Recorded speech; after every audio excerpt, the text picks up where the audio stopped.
Hello everybody and welcome to Encounter Roleplay. My name is Will, I'm a D&D sex icon, and no, I didn't change the intro trailer today because a man named Mohammed came into my house to check the color of my curtains. True story. Let's begin. Wait, what?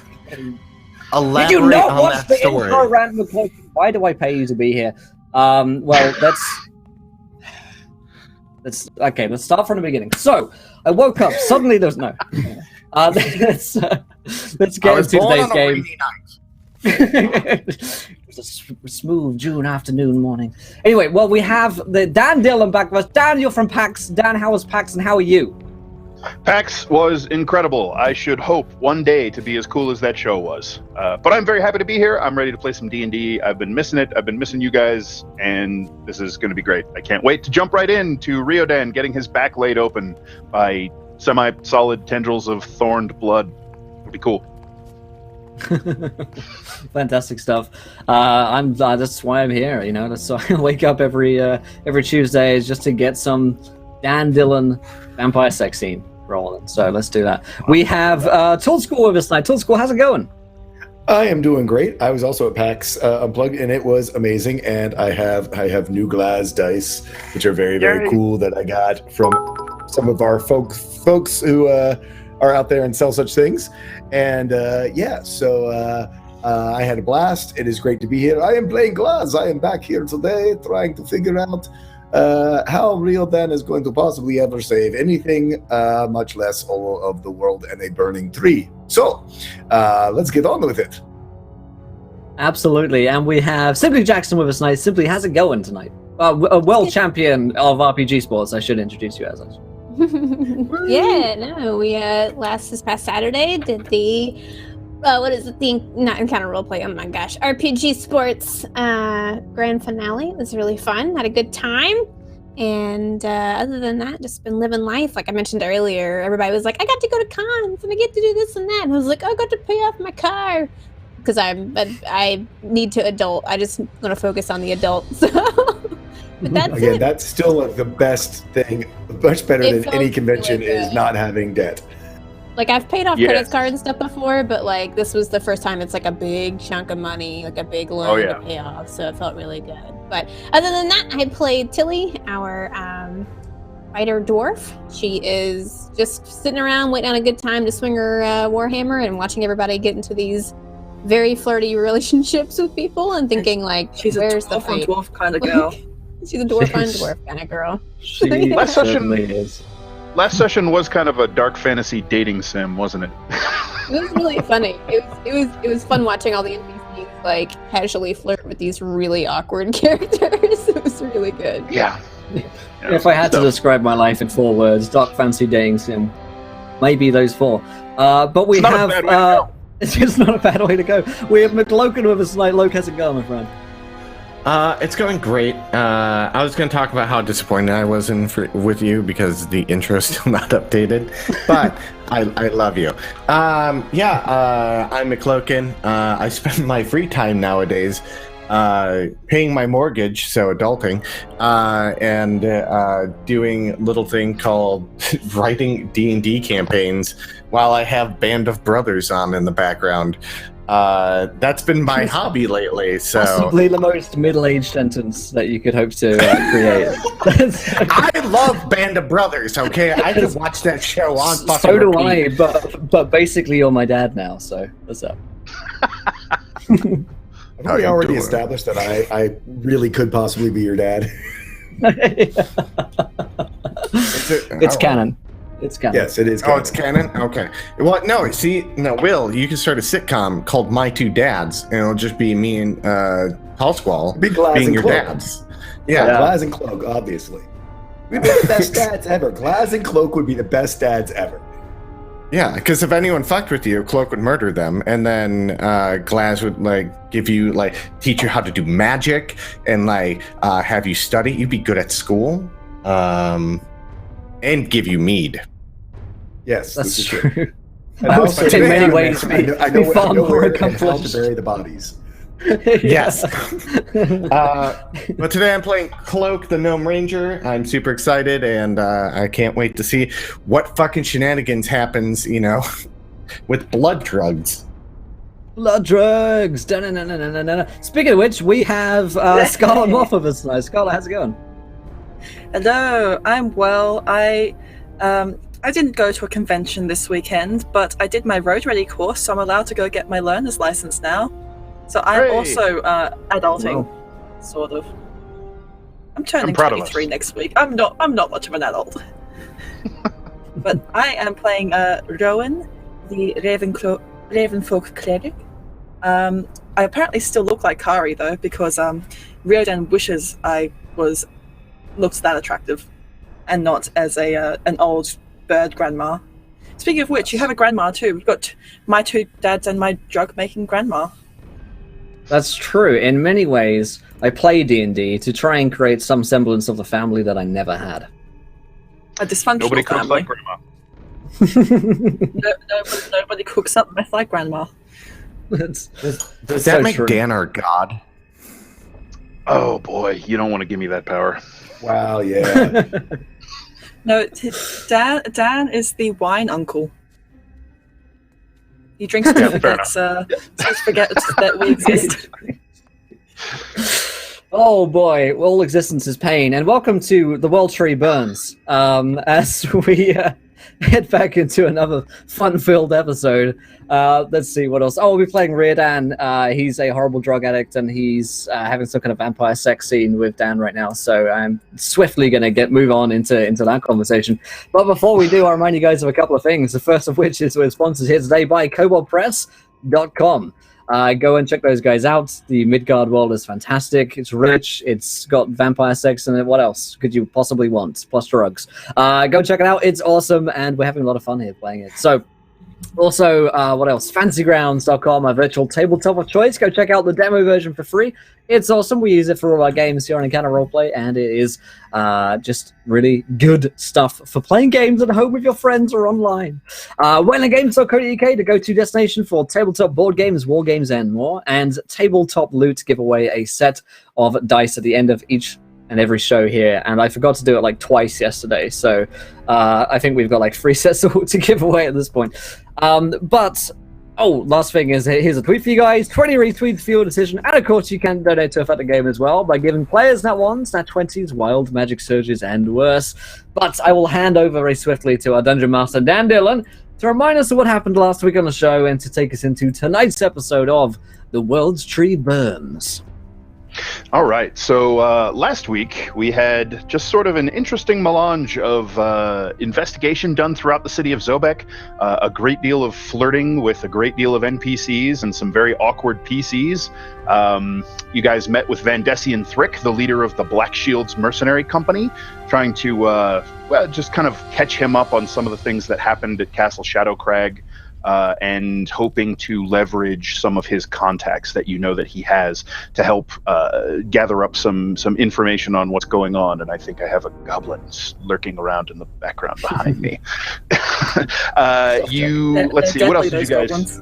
They are. What else did you guys check out? You were searching for the lost member of the flock of the cultists of Morena that are sort of secretly worshipping in and under the Soak Scabbard, one individual by the name of Phelan. You haven't been able to really find a whole lot about him. You had some leads that led you to a store called the Book Fetish. And you were tracking down at last blush the whereabouts of a tiefling who had supplied various narcotic and illicit substances to Riordan, amongst others, in the past. Apparently this tiefling had ended up dead, was found murdered in the river, and you were... in addition to trying to leverage Thrick's contacts to find out anything about Blood Kingdom agents who might be in or about the area, also trying to find out where that tiefling's body was taken, which I believe was at request, if I remember that correctly. Okay, so we left off immediately with Riordan in one of the back rooms at the Silk Scabbard. He was taken there by a dark-haired beauty, one of the companions who works for the brothel. He was taken into the room under certain pretenses and was fed this strange syrupy red liquid, whereupon he got nice and high, began to hallucinate, and the image of this beautiful woman shifted into a blood-soaked nightmare from his past, a pale-skinned woman in black and crimson leathers and lace, wielding a very familiar item, the scourge that was given to you in a strange vision of someone else from your past. This scourge is a leather-wrapped handle and these lashes of liquid flowing blood studded with little thorns is just tearing into your back as this vampiress laughs and cackles at the top of her lungs. And as the lash cracks, slices through your clothing and your flesh, you can feel now and then the barbs digging all the way down to the bone. She wraps her fingers into your hair, and you can feel her claw-like nails cutting into the back of your scalp as she wrenches your head backwards, and she purrs into your ear. "We're going to find you. You and every single one of your heretic followers, and we're going to burn you all." And you can feel the tip of her tongue run along your earlobe, and this sudden tearing pain as her fangs rip into your throat. And the scream of this agony mixed with this strangely, as much as you might not want to give into it, this dark, almost ecstatic euphoria that seems to flow from her bite just overwhelms your senses, and you don't quite black out, but you lose track of time, what's happening around you. Everything just sort of blends into this grayish red smear in your vision until you find yourself kind of incoherently screaming, clawing at your neck, tearing at your clothes and the back of your shoulders, and you can see across from you as the haze in your eyes begins to clear. You see Diren, the companion who took you back into this room, with this shocked, horrified look on her face and her hands up, and it looks like there are scratches on her palms, and she's like half backing away from you but also half trying to calm you, and she's just saying your name over and over again. Riordan, you're all right. What the fuck is your problem, woman? Take a deep breath. And so this kind of goes on for a while until you very gradually come back to your senses. Right.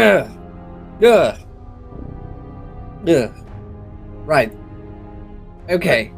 What just happened? Are you yourself? She looks equal parts scared and very concerned. Well, what the question are you?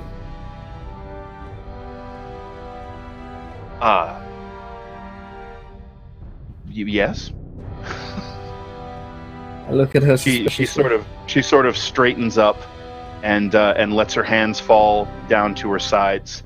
You look around. You see that the bed is disheveled. The mattress is like a quarter off of the frame. It looks like several of the sheets have been ripped. And it looks like there's a little bit of, like, a few drops of blood staining the bedclothes. What the hell just happened? What did you see? What did I see? Well, she kind of her face flushes as she starts to recount this. Well, I gave you the drug you wanted. And then it seemed fine for a moment, but then you began, it's like you were having a terrible nightmare. You could say that, yes. Are you all right? No, I'm not all right. First of all, not really high anymore. Second of all, there was some scary vampire lady who started eating me, and then she said something ominous. And so I would say at this point you are back to your senses, but you're definitely still kind of in that buzzed sort of high state. It's very light, but there is still this lingering euphoric effect. So at least it's taken something of the edge off and giving you something else to think about at the same time. Ugh. All right. She looks a little None of that? confused, and she says, "Maybe you should get something. You should go drink some water and perhaps take a rest. Go to sleep." What? Oh, so now just because I had a weird dream, fine. This is weird. This is one of those things. Balls, I'm gonna have to talk to nerds about this, aren't I? It's magic and shit. Ugh. Ugh. Fine. Fine. Come with me. You're my witness.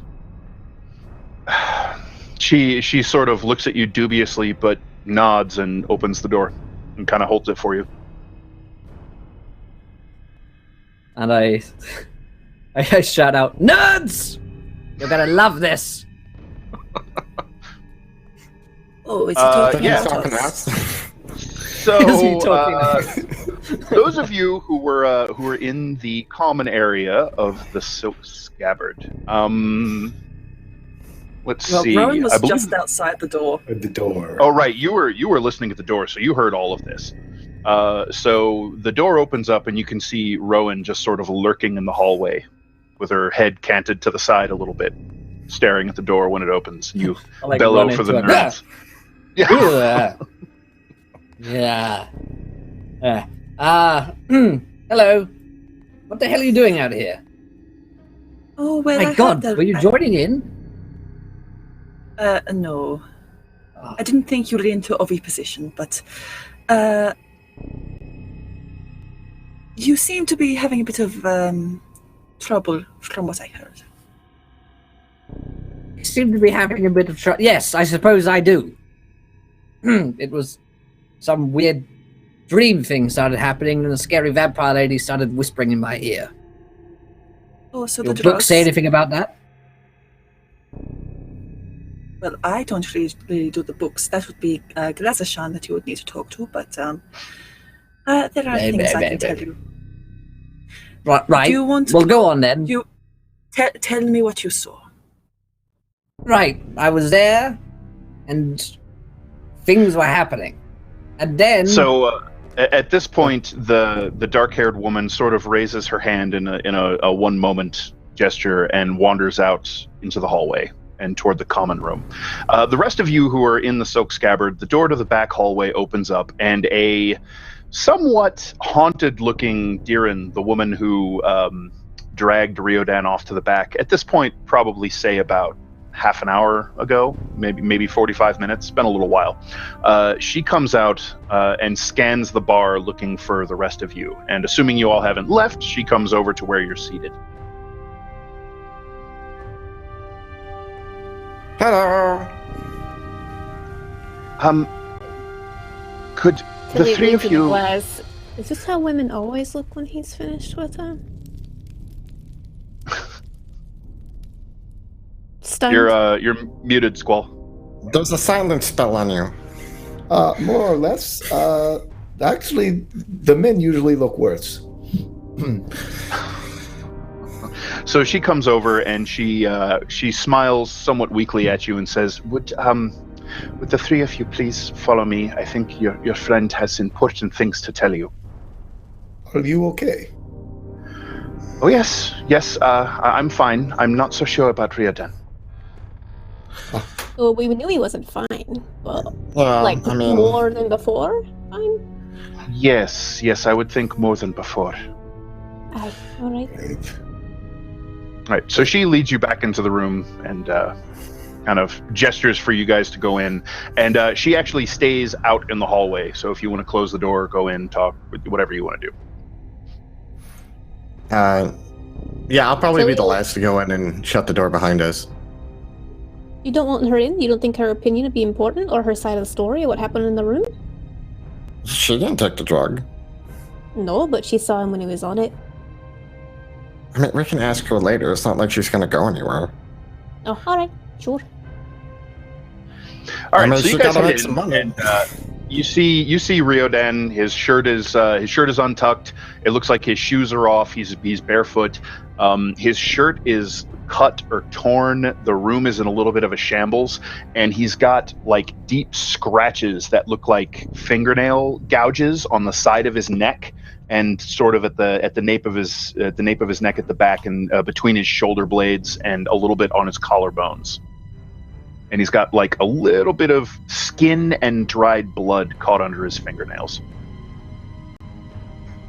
What exactly did you do to yourself? I didn't do anything to myself. I took your blasted drug, and then there was suddenly this vampire woman, and it was all good for a while, and she started biting me and eating me, and then she had my bloody weapon that I sold for drugs. And she started lashing me with it, and it's quite an unpleasant thing to happen. And she started tearing into my back with it, and then she whispered into my ear, "We're going to kill you and all of your heretic brethren, and we're going to find you." Did you know her? I feel like I did, but I've forgotten her name. Her name is... Rebecca. You would remember her name, Riodan. It's Kosinia Holresu. What I said, yes. Type it in here for you. I'm just gonna keep it to Rebecca. So Rebecca. This was Rebecca, attacked yes. Yes, she started trying to kill me, and then she said that she's going to find me and all the rest of my kind. Come kill me. So, what kind of a drug was that? That was awful. Well, it was great for a while. It can be a drug without the hallucinogen. It's although I wouldn't exactly call it a hallucinogen. It would. So none of that was real. It's less of a hallucinogen and more of a. It opens the mind to allow for visions of what's to come. So that was very real. Thinks about it for a second. All right. So what I'm learning then is that I'm going to have sex with Rebecca Couscous sometime soon. But I might die. You and all your brethren? All your followers of Mirena? Oh, yes, sure. They might die as well. But honestly, if you could see her body, it might have been worth it. Well, Maybe it's saying that you might have an orgy together with all your followers, or it might be saying that you're all going to die in a dump somewhere in the Blood Kingdom. I'm liking option 2. so Of dying somewhere in the Blood say- Kingdom together? I think you mean option 1. Oh, no. If the Blood Kingdom is anything like what she was up to, and there are more of her, let's go there. Worth to die for, as they say. Glaz, hello. Yes, I wanted a nerd who'd read some books. None of this mumbo jumbo stuff. You said that she called you a heretic. Did I? Yes, I suppose she did. And that she would kill all of you and your heretic followers. Something It's along about those the lines, gist of you it. said. Right. Well, that does make sense. Well, not make sense, but it does bring us some answers. As your worship of Marina here has a very different flavor than what we read about at the library when we read about the Blood King. Marina is usually quite well, flat out evil. She's quite a number. It is all the blood and the gore and the sacrifices, unwilling sacrifices. Whereas here, Sometimes they like it. from the little bit I've been able to pick up, yours is more about the fertility, we'll call it, and personal sacrifice instead of going and giving others. So If you want me to perhaps- say I made it up and cherry-picked the best parts of it, then I'll admit to it, because that's exactly what I did. well, it caught on, of course, as you know, but also got you, and apparently I don't know all of your history, but you became exiles from your home as the new king, the new Blood King, who is terrible news, terrible business, took over. Good job. So it could be that once again we have some religious zealots on our hands trying to, well, wipe you out. Right. So the best we've got is that there might be some religious zealots trying to kill my lot. Well, I guess that's not the worst. Well, there definitely are. We met some of them when we were making our way south. Oh, you did?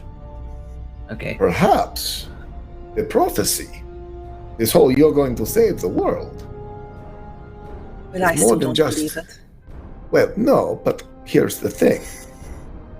When it comes to the sex and the drugs and the rock and roll, they to say when you get in the sack, Rioden is kind of the leader of all that, and perhaps it is this new religion, this new branch of worship to Morena that has somehow gained some power in the divine sense. Tilly will tap on Laz's shoulder and through. I'm not too sure what you're talking about with all the people, with the worshippers. I'm not sure of your religion quite yet, or you're divided, but you said that she had your weapon that you sold. Do you know who? Oh, yes. You sold it to? That's right. And how she might have gotten it? I think I sold it to that drug girl who died. Well, that's handy. Doesn't seem connected to me. You sold both of your magic weapons to that tiefling in exchange for various happy fun time substances. Well, Straight at dead ends. That's what you're good at, right? So you sold your weapons to someone who is now dead, who... Right. I'm not seeing how any of this is connected. Yes. But will you turn around for a moment, Rioden? I do a little spin. Show me your backside. Turn. Oh, I'm gonna turn my other way. Right? She lashed me on the back. See if there's any marks there. Yes, that is... There, see, now you're thinking you can be a nerd too. So I check. And never say that. So you look at his shirt. His shirt on the back is mostly intact, except you do see what looks like a few blood stains. Kind of relatively fresh, kind of tacky. It looks like he tore it in the front. So you'd have to lift his shirt up if you want to check his back. So you lift his shirt up, and there are angry red welts, long, lash welts crisscrossing his back, and there's livid, fresh bruising underneath them, under the skin. The skin itself doesn't seem to be broken, except in a few places it looks like the blood has actually leaked through the pores. When we've seen this lash be used, because we've seen him use it quite a bit, I mean, it flays you open, right? Oh yeah, those sort of living blood lashes, they slash into the flesh, they pull the blood out of its target. Yeah. So, while certainly the mind is an incredible thing, but having seen that actual lash, and you literally flay people right in front of us, quite gory, that is not what has happened here. So the lash was not really here, and I will turn to you, Rowan, knowing more about visions, but I know that visions can often be symbols. Things, items, and visions are symbols. I think it is more important where that came from. One of your ancestors in that crypt up at the Everforge, remember? Gave that to you, someone you knew, one of your lineage. So he was more of a personal friend. There you go. Yeah. So you sold it. Stole it? No, he gave it to me. No, you sold it. Sold it? Oh, yes, absolutely, I did. To this woman who's now dead. Well, bought it, really. Do we know if your friend, where that could have come from? This, weapons can be both magical and can be holy.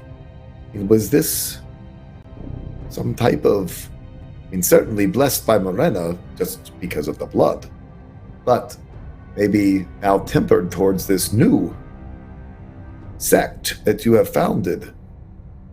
But your friend, a follower of your splinter group as well. Certainly. Led to his death. A martyr, in fact. Well, if you want to look at it that way, all my family are martyrs, as are most of us, except from the rest of us who escaped. Many religions believe that martyrs are very, very powerful signs, powerful things. Make change, great change in the world comes from martyrdom, according to many of the religions.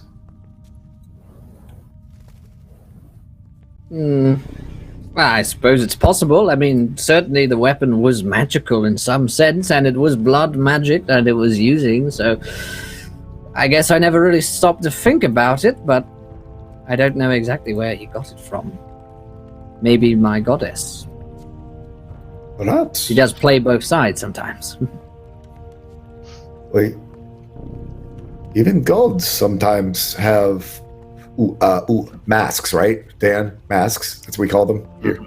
The gods are conjectured to be sometimes one and the same, but wear many masks depending on how they are worshipped and where they are worshipped. And perhaps what you have done is forged a new mask for Morena, not in the sacrifice of others' blood, but in self-sacrifice and fertility and the women's blood. And there's lots of symbolism here. And he starts blushing. As he looks around, Glaz gets flustered. Yeah. Well, you get my point here. No, I please guess. explain in further detail. Well, when you have an egg that has become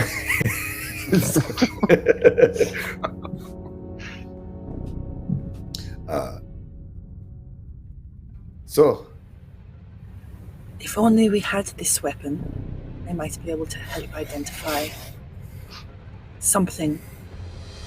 Well, we don't, and it's probably not a big deal now, so just a weird dream, but How did you normally come in contact with this dealer, the one you sold your weapon to?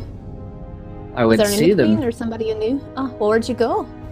Oh, it's not like some kind of sex cult where you have to go between a, middleman. No, I just went and saw them, and I said, hey, and she said, hey, Ruda, wow, how you doing? And Do you I ever said I wasn't remember other drugs. people that, she might have frequented with or anything like that? Oh, you want me to name some addicts for you? Certainly, yes. I'd like to name and shame. Anyone in particular you want to know that does drugs? Most of them do, you'd be surprised. You're the a conflict bundle. always is A bundle. good. A great help. I'm gonna go ask the lady in the hallway what she heard come out your mouth whenever you were all. Yeah. Until he goes out in the hallway to contact the woman who was with him earlier. Okay, so you head outside, and she is sitting there with her incredibly low cut dress, and she kind of has one arm wrapped around her midsection, and the other, her painted fingernails are just sort of lightly resting on her lips, kind of half covering her mouth, and she's just sort of like staring off into the wall when the door opens. Her eyes kind of pop up towards you, and she drops her hand and smiles a little bit. And she says, "Does he seem to be calming down a bit, I hope?" Nah, he does seem like his normal self. A little rascal, But yeah, pretty recovered, I'd say. That's good to hear, I suppose. Are you alright? Do you want me to get you some water or anything? Oh, I'm fine. It was startling, but it's certainly not the worst I've had to deal with. And she just kind of stammers and did you hear him say anything when he was out on his mind with the drugs while you were with him? Anything yammer out of his mouth, He said many things. Much of it seemed simply to be outcries, He seemed to be enjoying himself at first, but that changed very quickly. He seemed in pain, startled, and eventually afraid. Interesting. So he said no name or anything like that. He just cried and stuff. I mean, I expect the crying. I've seen him. But, Yeah, he did say the name Cosinia several times. Cosinia, all right. He mentioned that she had in his vision she had a weapon that he was familiar with, one he had owned before. He had mentioned that there was potentially a tiefling that he had met quite a few times here. And since you work here, I was wondering if you knew the tiefling he was talking about. A dealer of sorts. All right. So you mentioned a tiefling. You mentioned a dealer. Let's see. Oh, womp womp. She sort of frowns and shakes her head, and she says, "No, there are not many tieflings. Although I suppose there are more tieflings than Dampier. Most of the tieflings in Zobek tend to have connection to the gang called the Cloven Nine." And I try to have little to no dealings with them, as little as I can manage. It is said that they are worshippers of the archdevil of greed, Mammon. That's not a good fella. Do you know where in the city they may reside, or are they just kind of in the shadows? So she kind of chews on her lower lip a moment, and she says, "I'm not entirely sure, but I have heard rumors that the Broken Seal is a place that they frequent." The Broken Seal. And you said the name of their gang was the Cloven Nine? You have to forgive me, short memory. The Cloven Nine, yes. Cloven Nine. Aye, alright. Well, are you sure there isn't anything else I can do for you? Do you want a glass of wine? I mean, I feel bad we put you in that situation. You came out a little startled. She smiles kind of brightly at you, and she says, "Actually, a glass of wine sounds lovely. Thank you." Sure. I'm sorry, I don't think I've seen you around much. My name is Diren. Nice to meet you, Darren. I'm Tilly. I'm not from here. Just come in town for some business, you know. The usual. She smiles a little bit broader and says, "It's nice to meet you as well. I trust you'll find that this isn't exactly the normal events of an evening here in Zobek. Usually things are much more, well, if not calm, at least more fun." Well, the good thing you'll know is that I don't harbor much judgment for anybody or their choices and what they do. I come from, a reaving family, and you do what you got with your life and what you make of it, and that's about it. I'm gonna get your wine, but I'll be back. Thank you. And she sort of just leans back against the wall and watches you go. You head out to the bar, and there's that sort of tall, broad-shouldered human with the shaved head and the waxed handlebar mustache. And he gives you this sort of dark-eyed look and nods in recognition when you approach, and he leans forward and says, "What can I get you then?" I just need one glass of a good wine. I'm gonna give it to a lovely lady who's done a great job tonight for her work. Congratulations on having such good workers here. He cracks kind of a broad half smile just on one side of his face, and he says, "Tyron does his best to run a good establishment. I'm lucky to work here." And he reaches under the bar, pulls out a clean glass, and gets one of the bottles off of the top shelf, pops the cork on it, and fills it with a very rich, dark red wine, and passes it across to you. And he kind of smiles and says, "On the house." Oh, well, thank you. I didn't know that we had really made that much of an impression, or is it just a lovely face? Oh, can you still hear me? Can it be a little of both? Yep, we hear you. Can you hear me? I cut out. Yeah, so sorry. You're all good. We heard you. He says, "Could be a little of both. And I appreciate what you're doing to try and help Rioden." And he slides the glass across to you. Lovely, thank you. And she'll nod and head over and yep, he goes back to handle the others. When you head back in, Diren takes the glass from you gratefully, kind of lifts it in a toast, and takes a long sip. Well, thank you for back in. Sure. Back inside, how are things going inside there? Everybody just sort of chilling at the moment, or? Rowan would like to try and consult either the bones or consult Wotan to try and figure out what his visions meant or what the symbolism meant. So, or maybe even if I'm doing an augury to try and figure out if this is a good or bad omen. I mean, it certainly bad, it certainly seemed quite bad. It seemed like a portent of doom and danger. It was a very specific individual from Riodan's past that is very opposed to him philosophically and just in all other ways. Although I guess you don't know the full story behind it. So I would say that you're able to tell that this symbolism, even though they have sort of the religious opposition, it seems like there's something more personal there too. In that case, I'm going to walk over to Riodan and she's just going to gesture to the bed. Take a seat, please. Let's just call this some aftercare. Tried this once, but all right, fine. And Tilly, you can re-enter the room whenever you like. So, if you wanted to come back in, you're back inside. It's all good. Rowan's going to sit down next to him and just sort of, your hands, please. All right.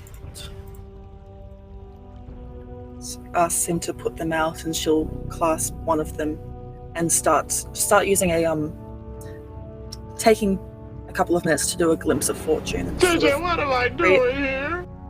Read his fortune to see. Scrap even away. Scrap. Woo! All right. Okay. So why don't you go ahead and give me a wisdom check, please? Okay. Let's hope this goes better than last time. Tell me my fortunes, Mambo Mama. All right. Well, I've not heard that one before, but...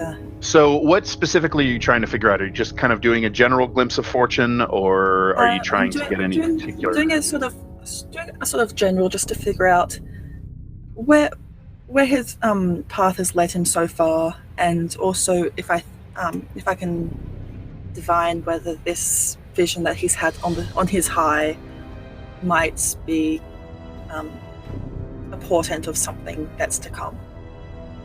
Okay.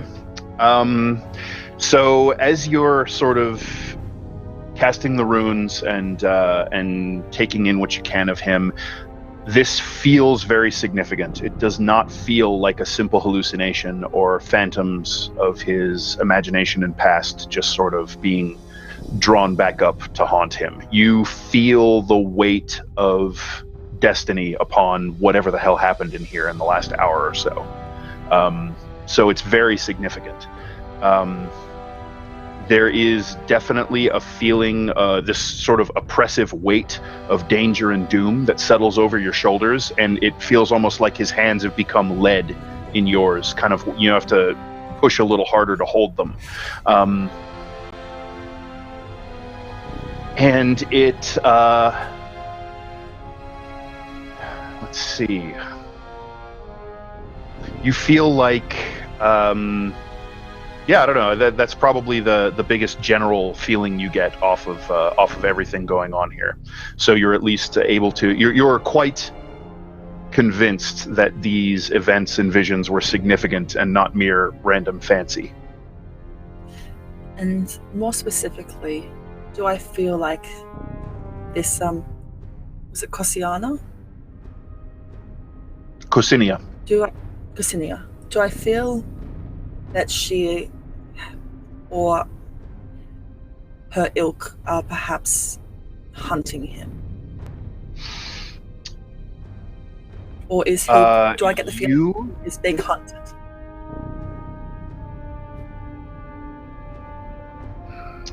I would say as you cast your rune bones and you're looking at them, you get the distinct impression that there is the tightening of a noose or blades being drawn in the dark around you. Well, let's just say I saw some misfortune. She's sort of struggling to hold his hands now and sort of trembling. And that's, What is it then? Do the drugs finally get me, or is it the sex? Is it my bad heart? oh A very no, high it's, blood pressure. Let's just say your head might be on the chopping block, so to speak. Well, as long as it's just my head. So, we've learnt a couple of things. I sold a magic weapon, I probably made a new goddess, and people are out to kill me. They are coming for you. You are the Guys, prey. Glass It was tries in a to correct dream, what yes. you did. Glaz tries to correct him. Tries to correct Rio Dan on basically all of those things he just said being wrong, but we'll let it slide. Okay. Okay. But it was not like you created. Never mind. Never mind. And no question to my godlyhood. Well, Glazashan, I can tell you, you might understand maybe better than... He's still high. Somewhat. A little bit. He is being hunted. Oh no, They are now. out to get him, and he is the prey. And what just happened in this room weighs very heavily on the shoulders of destiny. I look over to Cloak. Cloak. So, Yeah. you said that you had been asked to go try to find someone, another worshipper of Morena who has gone missing. Yeah. Perhaps whoever is here, whether it is in fact Kosinia or someone else, is already beginning to call out Morena's worshippers here now that with Rioden having been Rioden for the last 3 months, her power to protect them is waning. Dan, quick note. Last time I did learn something about Phelan being a drug dealer, was that the same person who died? No, Phelan is missing. Phelan is the alchemist who is one of the worshippers here at the Silk Scabbard with Rioden's little heresy cult of Morena. And you know that, that's... They were a drug dealer. Like, that's what Thrick said? They were a drug dealer of some sort? The one who died was a tiefling who is not the person that you're looking for. Okay. And that person was a drug dealer. So he said something about Phelan, because we asked him about Phelan. What did he say exactly? He said... No, Thrick. When he was Thrick. there. Oh, Thrick. Thrick said he knew that he had some dealing with this tiefling who had ended up dead. He didn't know exactly what, although I guess, you could make an investigation check to see what you can maybe puzzle out about it. Yeah, let me do that. Let me do my basic bitch investigation roll. You make an intelligence investigation. 12. 12? All right. So it seems likely that to make some money on the side, because depending on how the Brotherhood of Alchemists thing was going, there may have been difficulty making ends meet. It's possible he was cooking and selling and supplying some drugs to this tiefling who was selling them. Yes. Okay, so that is Walter White. All right. Or her Walter White. So here's the thing.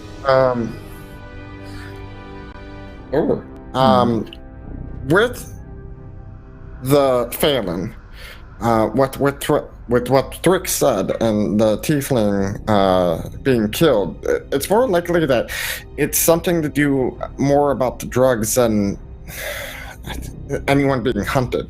But it's hard to say because, if you want to be smart about it, there's not enough evidence pointing towards anything, you know? So... I agree. It's just a drug binge, really. Yeah, I mean, like, a dealer gets killed, the supplier goes missing. It might be a They kill die all field. the time. I mean, Well, yeah. sometimes it's hard to find a reliable dealer, you know? Well, Good Well, delivery. we have to find more out about Phelan and who killed the tiefling then well, to really figure remember, out what's going on. there is the drug connection, but there is also the Scourge and Morena connection. Tiefling had the Scourge, and this Phelan was potentially a way to get there. So certainly drugs could be part of this, but in a bigger Certainly. picture, could they have connection through blood as well, through Morena's blood? I think the best option that we have to figure out what is going on with that situation is if we can find the Scourge, we'll find the killer. But I mean, that's asking around, and you gotta know the right people. I might be able to find out some information. We could even go ask crazy dude at the alchemist shop that I can't remember his name right now because what was his name? God damn it. One of the alchemists you were talking to? Not the the alchemist. The who crazy sold shop the that we were at. The crazy shop you were at. Oh, the Black Lotus? Yeah. The what was paint- his mask? the Oh, painted painted man. I mean, was the one you talked to there. I think if we need to go find out information, the painted man probably be the best person to talk to because he seemed to know a lot about what was going on, and it might be for a price, but it might get us on the right foot. But what about your friend, your little Mr. Underhill, down at the black market? Radu, you made such good friends with him. I mean, yeah, I could ask him too. I mean, like, we're gonna have to probably talk to multiple people to make sure the stories kind of align, or we're following the path the right way. But I mean, that's one way or the other. So I can reach out and see if we can find this weapon because it's a unique weapon. If someone's dumb enough to talk about how they have it, And I will remind and I you. want it back because I could sell it again for more drugs because it is mine. There it is. I will remind you that Vandesian Thrick said that he was going to put feelers out in the Cartways black market to see if anybody was trying to sell these particular items. I think we just told him about the dagger, though, right? That's true. You did just tell him about the dagger. I don't think you told him about the Which might be for the best in hindsight. Could be.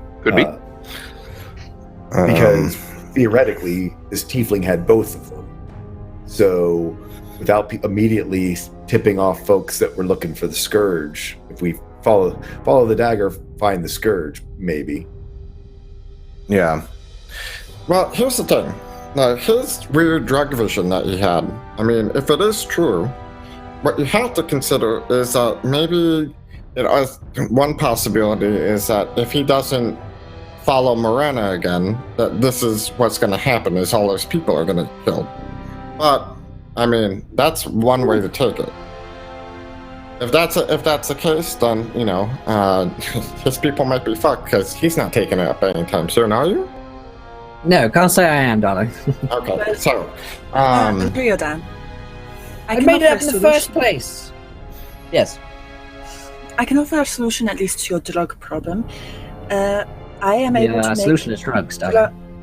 I can make drugs without the additive which I added, the nightshade, which will just be the high without all the nasty visions.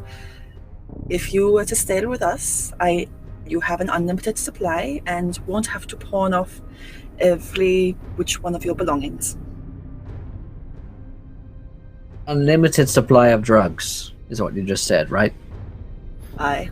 So long as I have the materials I need, you have your high. Great. Then why are we still here? Let's go brew up another batch. Well, I can do that, and it would also offer us all the chance, if you were to stay with us, for us to offer you protection. Sure, protect me all you want. I'm my own worst enemy, so you're gonna have to watch out for me. She just looks at Cloak and Glass. I'm quite a menace to myself. But yes, I mean, while we don't figure lie. out whether or not there's an No, evil cult it's- after me or not, I mean, matters not a bit, really. Sure, I'll hang around here and take all of your drugs. Well, no need for any spells now. It seems like drug dealing is the best kind of friendship there is. I would certainly agree. Now you are my favorite enabler. This is not going to turn out well. I can just see it. She's if a bird could wince, she would be. I mean, honestly, if this goddess really wanted him, she would make it happen. But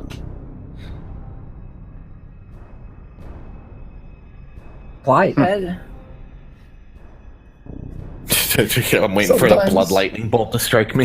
I was going. Faith is a Speaking of- mysterious thing. It is. I- All the texts agree on that, and I have been a you cleric can't for push the will of over- the gods. I have been a cleric for near 200 years, and I can say that I still do not understand the will of the all-seeing eye. Probably because it doesn't It's a say strange much, thing. being an Iron Orb. Oh, the All-Father, Oh, Wotan, he Leoben. says things, but he sees things as well. He's probably Sure. seen all of the debaucherous things that you have done. And yet, here I still am. Savior of the universe. So, well, this has been very educational, I have to say. Perhaps the only time that I've really enjoyed having you bunch of nerds around, learning about how cool I am. So is there the anything blood else, on or his should we back all still fresh? Is there any? start Is he still making those bleeding? drugs? So he's not really bleeding. It looked like he had that subcutaneous blood, that bruising was just close enough to the surface that some of it kind of seeped through the skin, probably through pores and the like. If she was to he doesn't poke it, seem would to it be- start seeping Not again? really. No. It's not actively bleeding. It looks like that was kind of a very diffuse thing, just kind of here and there. But his back is livid with bruising now. It's started to turn this deep purple, and the welts have started to subside a little bit, but the core of them is still there and raised on his skin. And when she still starts has- prodding at your back, Ryodan, it's very sore, very tender. Ow! Get off. Would you like me to heal this for you? Yes, I can do that. I Does he would. still have blood and skin under his fingernails? Yeah, it looks like he's got his own skin and just a little bit of blood under his fingernails from scratching and clawing at himself while he was in his hysterics. Just trying to think. Would it be would I want to cure wounds or would I want to healing word? Your choice. Doesn't really matter. She'll do some cure wounds just to sort of mend him up All and right. get him looking not so shit. So she lays her hands on his back very gently and mutters a prayer in the northern tongue in a voice that is not her own, and it sounds sort of old and quavering when she speaks. It is somewhat feminine though, and Ryodan, you feel a bit of a tingling shock run through your back that washes away the soreness and pain, and you can all watch as the bruising just sort of fades to nothing, and the skin of the scratches just sort of puffs back up, and the scratches themselves are gone. And now she's just going to quickly take his hands and start with her own nails scraping all the skin and blood off. Yep. And bottling it. Okay, so she starts cleaning your nails for you with her own little hooked claws. I give her a file. There you go. Yep, so you can take out one of your little vials, and you have some skin and blood scrapings from Ryodan.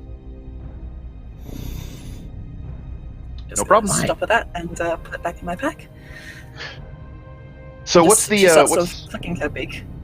Sure. What's the immediate plan for the rest of you for the rest of the evening? Gonna call it a night? You're gonna just kind of unwind in the bar, grab a drink? At this point, I'd say it's probably 9:30 or 10 at night. Did anyone show up at the bar for me? Who were you waiting for exactly? Sorry. I thought the book fetish girl was going to show up here. Oh, right. So are you gonna hang out there and wait? I mean, it's already 10 o'clock, and I said, the evening time, so I don't know what her hours were. But I would wait a little bit, but there's something else I want to go do. Okay. Did Tilly mention the Cloven 9 and the Broken Seal? You're muted. You're muted. Simply.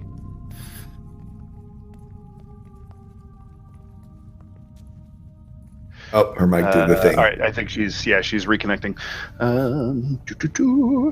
She back. Right. Sorry, I don't know what's going on with my drivers, but Tilly's still outside the door. She didn't. Oh, come Tilly back never in. came back in. She's not Okay. back in. Okay. So are you just kind of hanging out back there with Diren, having a glass of wine, or are you just sort of waiting on your own? I think she's just kind of finding time to talk to Diren, but not like get to know more about the incident. More just kind of Small talk. consoling her and being friendly and whatnot, and waiting for them to come out. I do think that she would hang around and at least watch and stuff like that to see who's coming around, but that's about it. So. Okay, so I would say that you basically spend the next, the 20 minutes or whatever, just basically having small talk with Diren in the hallway. And it seems like after the glass of wine and something to take her mind off of it, whatever the weirdness had just been so off-putting to her, she's able to kind of brush all of that off, and you just have a nice conversation. Yeah, Tilly's just waiting. She'll ask you, she'll ask you about your home, where you're from. She'll ask you about life on the sea. All of to tell all of her stories of her pillaging and being the best fighter ever. She thinks. So. All right, so then Very I think proud. you guys were at least several of you had other things you were wanting to do that night. So when you guys come out, you find Diren holding an empty wine glass with just a little bit of dregs in the bottom that she's just kind of idly swirling around as she chats with Tilly when you guys head out of the room. So, Cloak, you were going to hang around for a little while and then go do something else. What are the rest of you planning to do for the rest of the evening? Are you going to chill for a bit? Are you going to take off? Tilly needs to show Rowan, I guess, the room at the Dancing Bear that she already has put money down for. If Rowan wants to go, I mean, she'll ask her. Oh, well, Rowan, I suppose do you want to go to the Dancing Bear? It's this place. They actually have a bear in the corner, and I don't know if it actually dances. I didn't see it, but it's over there in the corner. That's where our room is for the night. I think we should get out of the establishment for a little bit. Riodan, Glaz, would you like to join us? Where are we going? We're going to go Dancing drink. Bear. We're going to do a drink with a bear. All right. Oh, you're going to see Misha? Misha, she has a name. Misha, I haven't the seen bear, her the yet. dancing bear. We had a pet bear once. It was named Fluff and Stuff. It was set on fire. Killed. Quite horrific. Not the same bear, No. I don't think. No, No, that's that's dead. Yes. Unless it's undead. It No, upsets. no. Seeing bears upsets Cloak a little bit. Kind of a trigger. Very Oh, insensitive that's of you weird, to say, so- actually. Where is your dog? Look. Papa be next Jesus. to me. Did that die too? I would at this point look at Puff Puff and be like, in Sylvan, be like, okay, you go with Glass now, okay? Stick with him. So she nods at you once and actually responds in Sylvan and says, I do like following Glaz. He seems to have a good head on his shoulders. Rowan knows Sylvan, so she's going to say, if you follow me, I also have treats for you. But What's up, drugs? Follow did you us. know she could talk? When can you talk? Just taps her boot. She just kind of doggy grins at you. Okay, well, it's probably because I never got to let you get a word in. Well, then stay with she- him. She trots over to Glaz and kind of nuzzles under his hand. So, quick question. Sure. I'm trying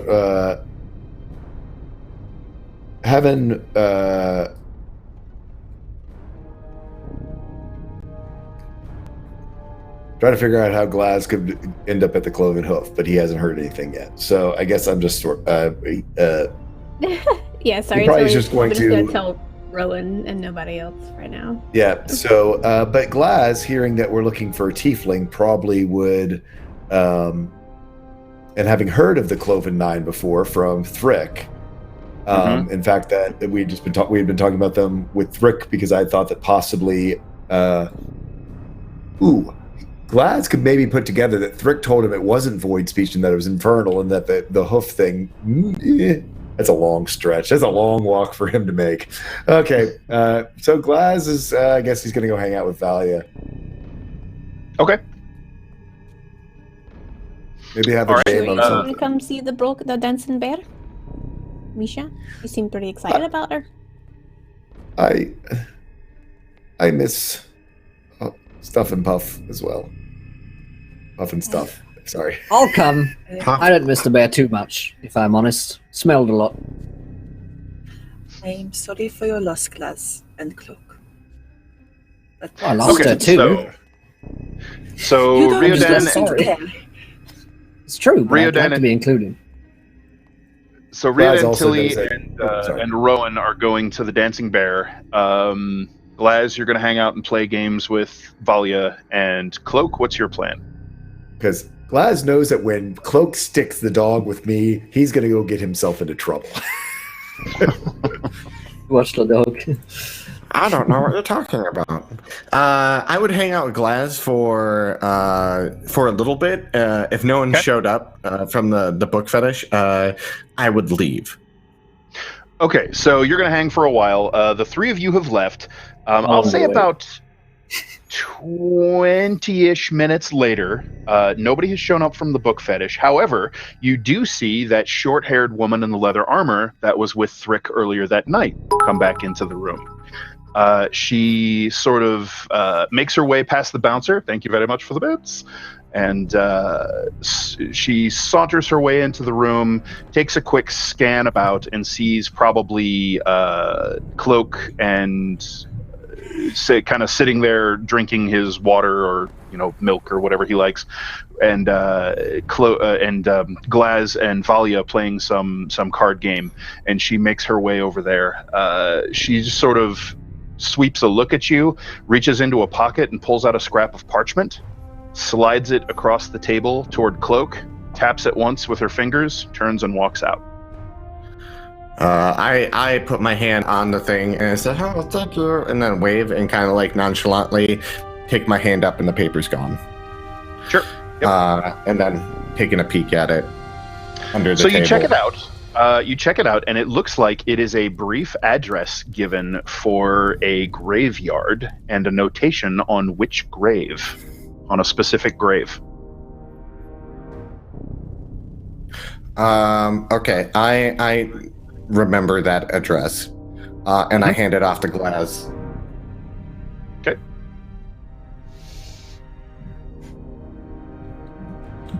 Glaz, you see the same. Yes. Having seen this, I would so really have. What is Vandessian synthesis? Who's on the dagger? So Who's on the body? you look at that, where and the it's body is. it's the address of a graveyard and notations on a very specific grave. The body. That's what Rowan wanted. Because A tiefling. There are not many tieflings in town. No, but I mean, she might want to go dig up graves. Well, I look at Valia and I'm like, sorry. She, Valia's sort of looking at him with a little bit of a raise to her eyebrows, but doesn't really say anything. She knows you guys are adventurers and you get up to weird shit. That happens. Yes. But perhaps we should wait for everyone before we go venturing into graveyards at night, especially with on such unsavory business. I was wondering whether we should go down. I was wondering, perhaps if we should try to at least begin to. If there's more we can do for this, to find this dagger. So you were telling me about this place that you went to. This book place. Which place? Oh yeah, that's where Phelan was. Well, at least that's where his notes were. So, as I said before, when I went to the Brotherhood of Alchemists, they let me into his lab. We're still kind of finicky about it first, and I was like, no, it's all cool, look at me. And they're like, okay, let's go. And then we went in there, and then I was kind of going through his notes. He seemed a little bit panicked. I was going through his notes, but I had no idea what was written on it, because it's like, my best guess is like alchemy stuff, like equations. I'm not. Yeah, that thing. So you'd probably be better looking at it. I doubt we'd be able to get back in or, acquire them somehow. But the issue that's where it said he went to the book fetish. But the lady there, she didn't really remember who he was. This was the one who was flirting with you, that you thought was flirting with you. Yeah, I'm still questioning that. People don't flirt with me, so I agree. That's just a little weird. I'm not the flirtable type of guy. No offense. So none taken. That's a red flag to me. So, I don't know what's going on. Tell me more about this shop that you are going to. What else? What was all there? Books. Well, I love books. What kind of books were there? The one thing, so they had this flower petal that you find in an income, and when you crush it up and ingest it, it's actually a contraceptive, so it prevents pregnancies. But that's really a thing of note that I took there. It's like basic alchemical reagents and just random books. Nothing really to note. I mean, you could probably check it out and glean a little bit more, because you're more about the books than I am, but... Was there anything else there that stood out that you can remember? Her? The girl and the tapestry. There was a red tapestry. Tapestry. It was just red. Oh, Cloak. Was she asking you leading questions when she was flirting with you? Like she was she kept expecting something from you? I kind of got that vibe, but I don't know. Oh, what she was expecting. Look, she was not flirting with you. Now it all makes sense. What was it? It's like the silk. He leans in. It's like the silk scabbard. Contraception, red tapestry, a book fetish, the front for Morena's worship.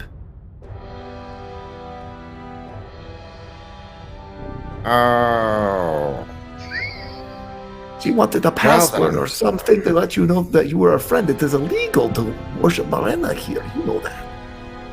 Oh, okay. Well, frickin' Riordan never tells us this shit, so that's on him, man. So what doesn't like to learn stuff. What's your secret club password?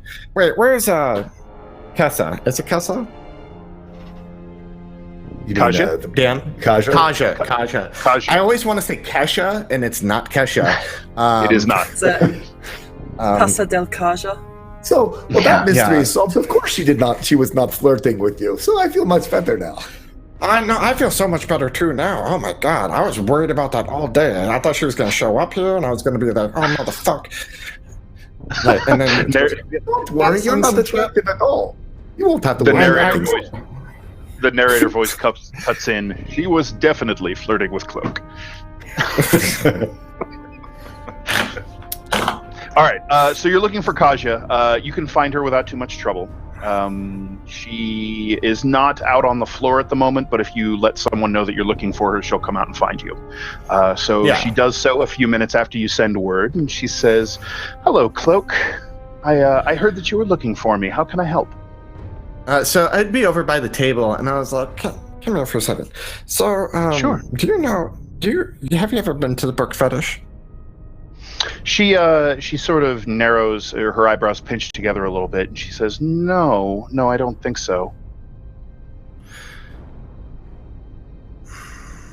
So, if, let's say, now, between you and I, if someone worshipped Morena, and they were looking for, like, a password, what would that password be? Or what would be like, they're cool?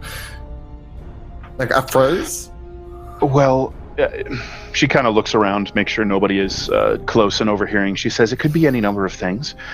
It would probably be something, some kind of symbolism or scripture, maybe a phrase or a few key words from our texts. It could be something else entirely. It could be a token or a hand sign.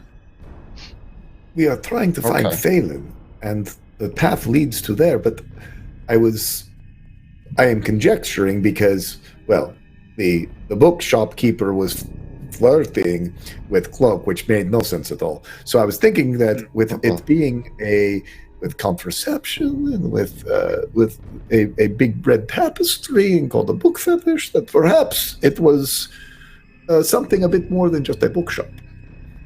I suppose that's very possible. I wasn't aware of this. If it is another shrine to Morena, you should be very careful there. The chances of them being a member of our faith is non-existent.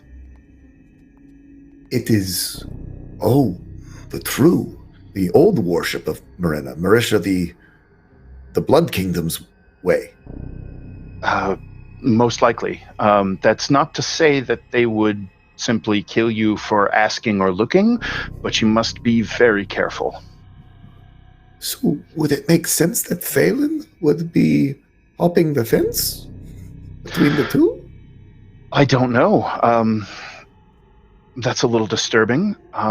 Perhaps he learned of the other shrine and was going to investigate it. I don't know. But the thing is, they're aware of you. She when I brought up the have her meet me here at the Silk Scabbard later, she made a smoking face and like she knew this place, which I thought it was like because it's the fuck house. Everyone knows the fuck house, but it's more maybe there's a little bit more to it. It's possible.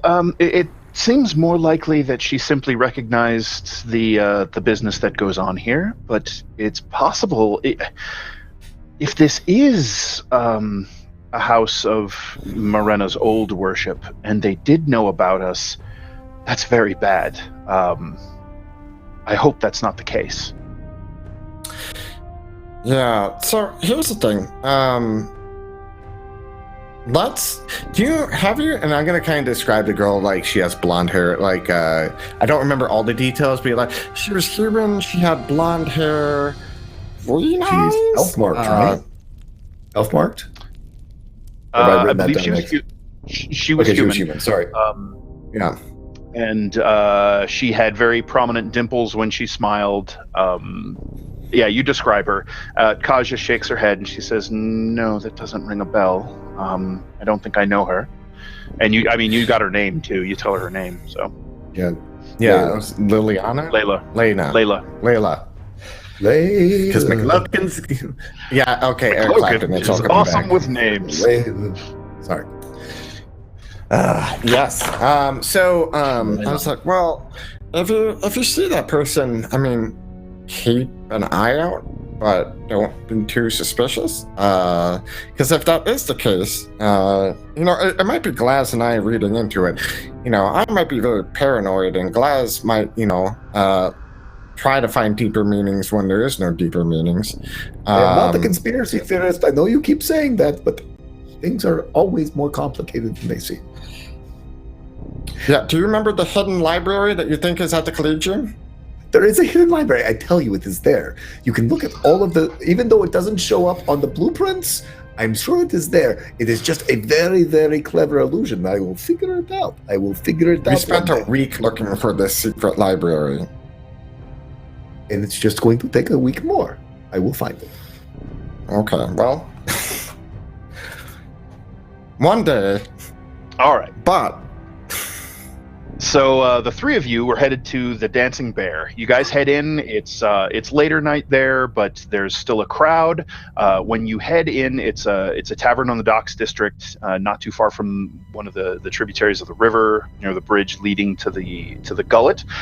You head inside, and there is music and just sort of raucous voices and cheering happening right now. When you head in through the doors, you can see a massive, shaggy, brown-furred bear up on this stage that's sort of in the center of the common room, and she is up on her hind legs and is balancing a bar stool on her nose to the enjoyment of the crowd. Tilly. Oh, it's a real bear then. It's not one of Hey, those it's a fake bear. bears. It They're everywhere. Scared of it at first. seems to be a very real bear. I hate bears that lie about being bears. Yes, that is a real bear.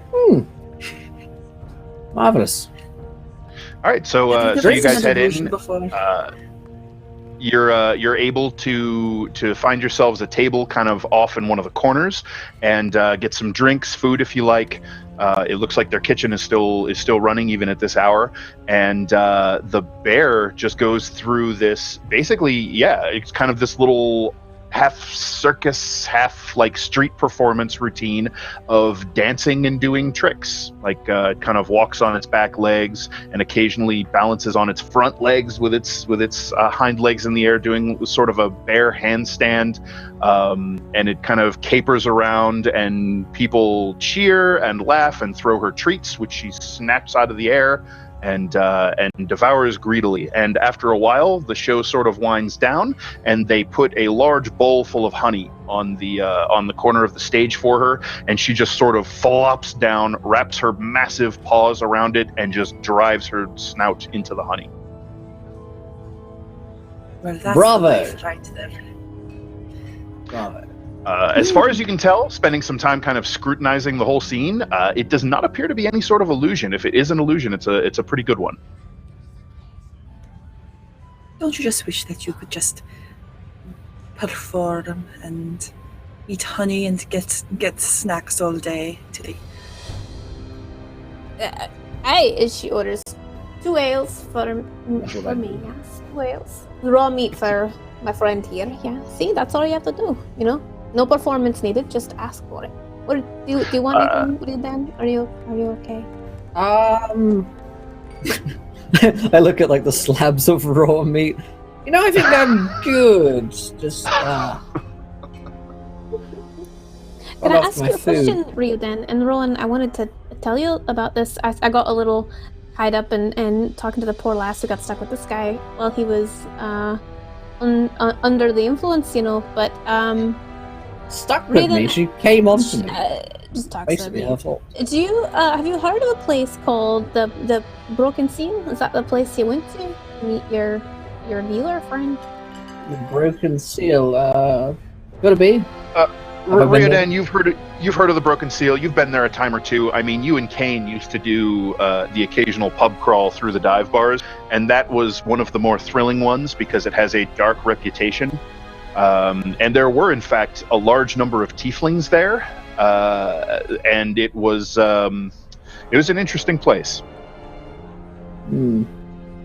Well, I've been in once or twice, but not exactly the sort of clientele. Wasn't a tiefling. But yeah, I've thought of it. You're even more rare. You're dampier. One of a kind, baby. Rowan looks at me. Look, it's weird enough already for me. Okay, I don't know. Anyways, so you're saying the person you gave your dagger to wasn't, or your scores to wasn't a tiefling? Yeah, she was a Alright, so that. tiefling. Yeah, she was a tiefling. Yeah. But I didn't go in all the time. I went in once or twice, but it's not like I hang out there all the time or anything.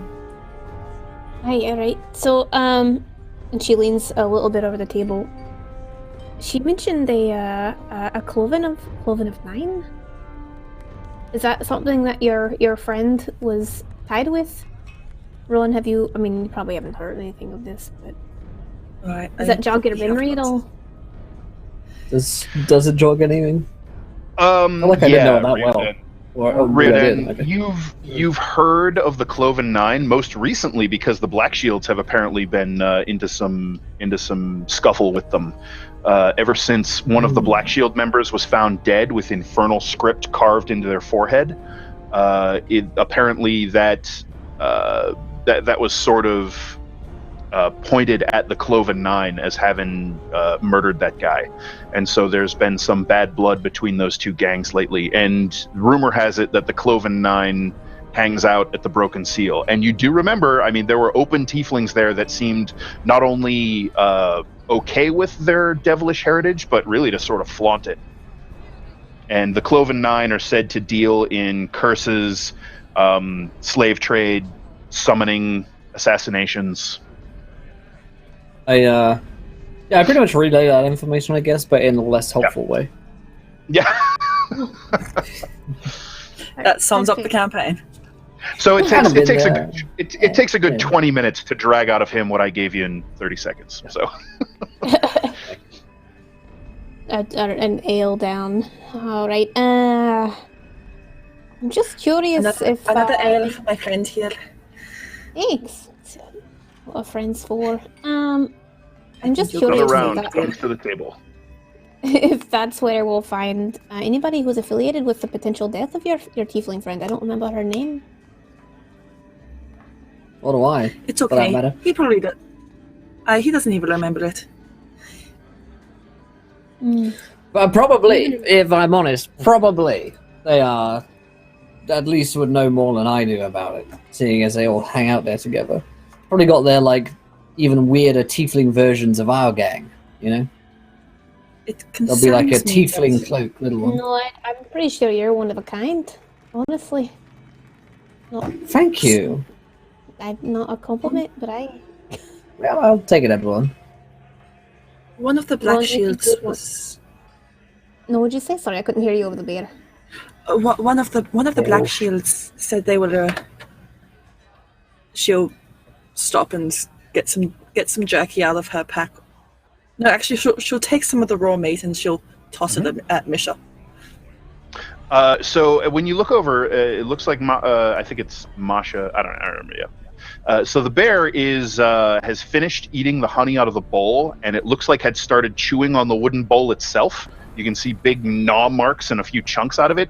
And one of the staff of the bar is now trying to wrestle the bowl away from the bear, who's wrapped her big claws into it and is still trying to chew on the honey-soaked wood. And when you get the bear's attention, she lets go of the bowl to a startled shriek from the barmaid, who goes stumbling backwards. And the bear just snaps the meat out of the air when you throw it towards her. And once again, if cheers a with your raven folk could wink, she would. So the bear settles down to gnaw on the meat. Now, where was I? Was it the Black Shields from your friend Thrick? He said one of them was killed recently, and then this tiefling friend of yours. Well, I say friend, I mean dealer. Also turned up dead. It could be a simple gang war, or it could be something more nefarious. Have you considered that maybe Gang wars someone themselves are fairly nefarious. someone might be trying to incite violence? Like a gang. Not even a gang, but someone might be trying to pit them against each other, In some kind of gang war. or create a gang war where neither I'm side giving- is actually responsible. Gangs. I'm giving disadvantage to any investigation checks you guys try to make to fit any clues together right now. Rioden is the opposite of helping. Thanks, He's enjoying Will. himself, though. All right, quick check-in with the Silk Scabbard duo. Were you guys going to do anything with the note that was dropped to you by the Black Shield lady? I would give it to Glaz. Okay. I would think that, knowing that, I would assume we're aware of cleric type abilities, or certainly Rowan seems to have a contact with the other side, so to speak. Oh, and she specifically said she wanted to know where the body was. So, right. Well, yes, we know this is kind of her. So, but perhaps we know where they are. They went to go see Misha, go dance. We can take the note and then go to the graveyard and perhaps get some of this solved this evening. It's certainly better to go rob a grave at night than during the full daylight. She said something about talking with the dead, so maybe she's, I don't know, making a puppet out of it, but...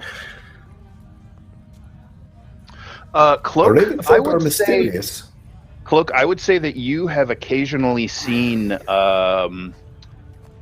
certain individuals from your home who are able to glean secrets from the dead. Yeah, you probably I still have. say my comment and don't adjust anything I Sure. said. I'm just saying that you are familiar with the existence of these magics. Mm-hmm. Also making packs. Some people like to dabble. I would look at Glaz and be like, you head out to the Dancing Bear. There's somewhere I want to go check out real quick. And it's best if I go alone. What trouble are you getting into? No trouble. Can't get You in trouble don't- if you don't get caught. How much trouble will you be in if you get caught?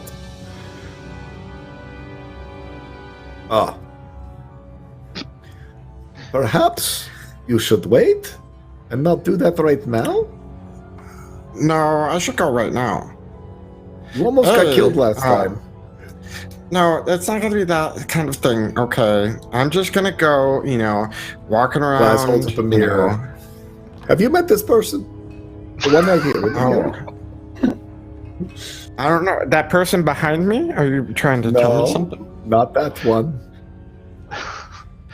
All right, so Cloak, where are you headed? And all right, so Glaz, you're going to the Dancing Bear. Yes. Cloak, where are you headed? as we like split our ways after we're jibing at each other, I get close to Phelan's house. In an area where I can like kind of ditch into the shadows, cast Pass Without Trace on myself, and I am gonna go break into Phelan's house. Okay. I will also say, as it turns out, the address of the cemetery is right across the street from Phelan's house, essentially, down the block a little bit.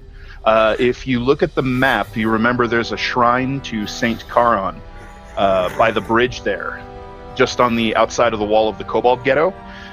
Phelan's house is up the street from that a ways, and that note is sending you to the cemetery of Saint Charon. Okay. All right. So I'll take. So I'm gonna be relatively close by. So I'll have some time to like look through this place and then meet them at the You'll graveyard. get there first. It's basically just down the block from you guys, down the street, and then Glaz is going to have to go all the way across the Dancing Bear and then back to you. So you'll have a good, I don't know, 20, 30 minutes before they show up, assuming they move with a bit of quickness.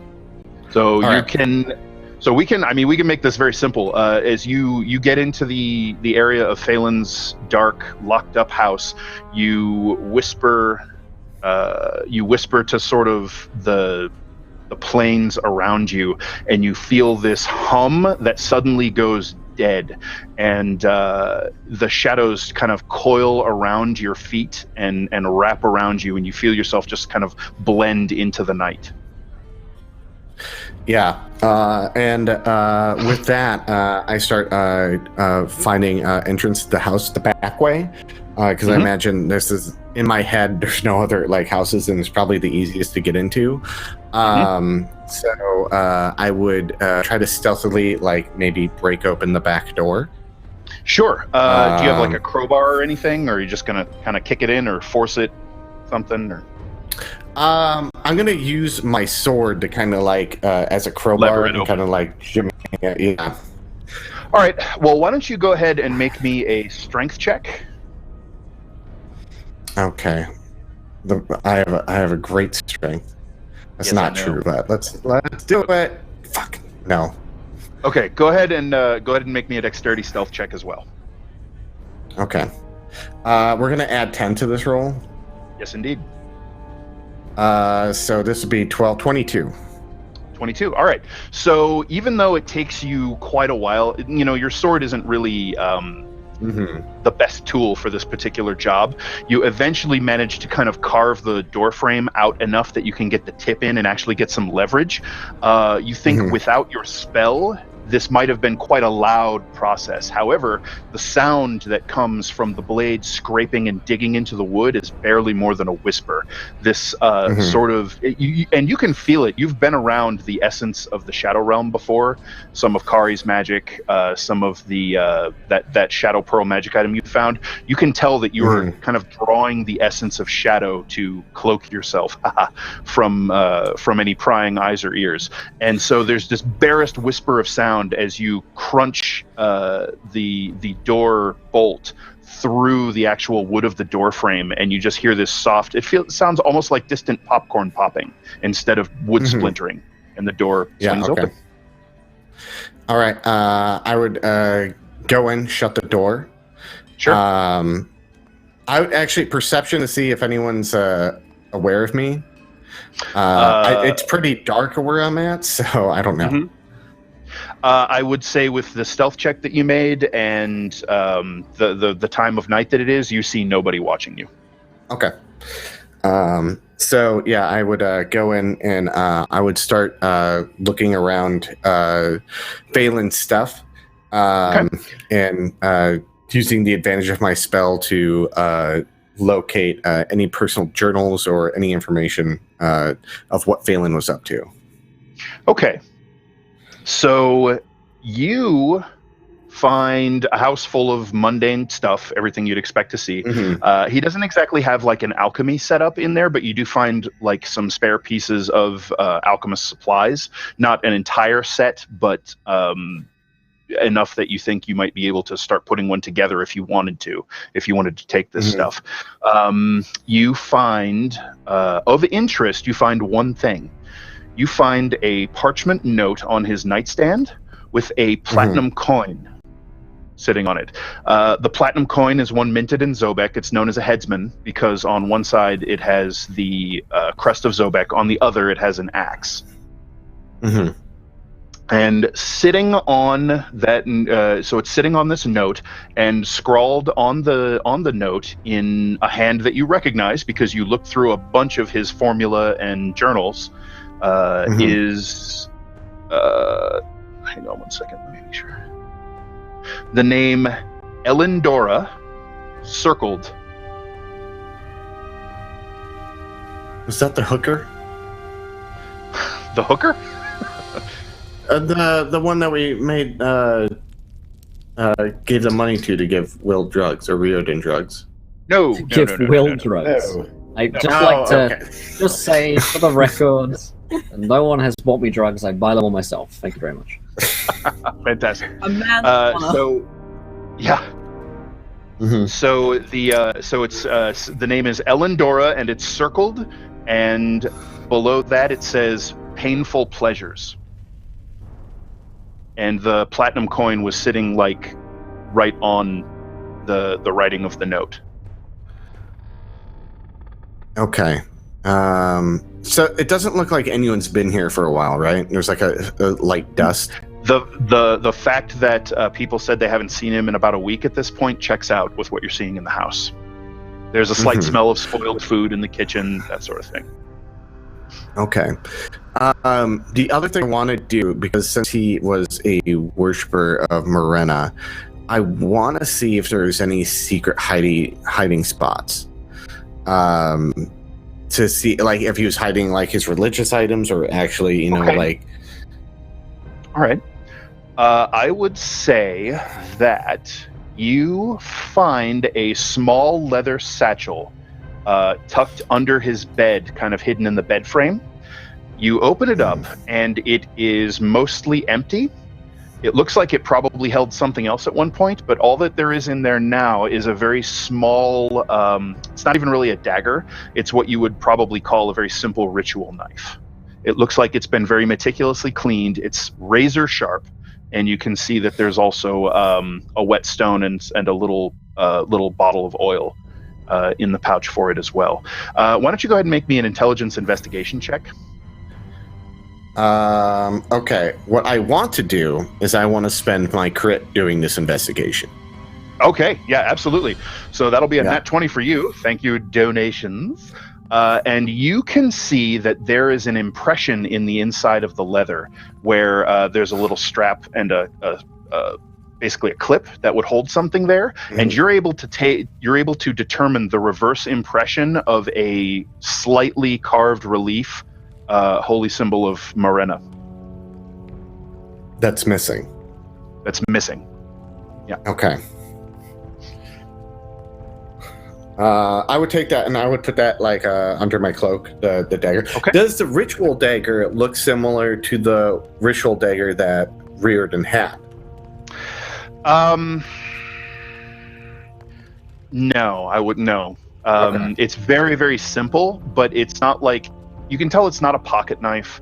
It's not big enough to be a dagger. It's not a kitchen knife. It's very much made with this almost this ceremonial feel to it. And you suspect it has, given that it's related to a worshiper of Morena, it's probably used for some sort of bloodletting, which would also make sense for why it is kept so damn sharp. You're pretty sure you could split your hairs on this edge. Yeah. All right. So, is there anything else that I get from my investigation?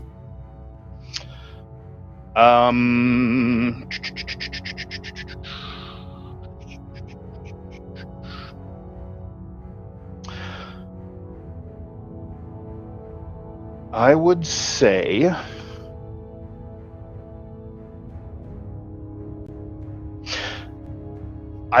that you can tell that there used to be, just talking about kind of impressions inside the leather. That's interesting. Mm-hmm. Yeah. There used to be more than one platinum coin in there. Okay. And there's one now sitting on the nightstand and on the note. Okay. So yeah, I take that bag. I take the platinum coin and the note. And put that away. And if there's nothing else here, other than I can tell that he hasn't been here in a while, I'm going to make my way out of here out the back door. Okay, you can slip out. So, Glaz, you make your way to the Dancing Bear. It was the plan to gather everyone up and head to the graveyard? Yes. I look around and I figure Riordan is probably easy to spot as he's probably being Riordan. There you are. I sort of come in conspiratorially and look around and go, we've had a message from our friend Van Vessian, and I think Lovely. Yes, I think this is for you, Rowan. Oh, for me? The location of the body. The body. This is most helpful. Was that the dead body? Yes, Riordan, it was the dead body. No, he says it way too loud. A couple of nearby people just sort of stop in their conversation, look over, and then just go right back to talking, like very poignantly look away from you guys.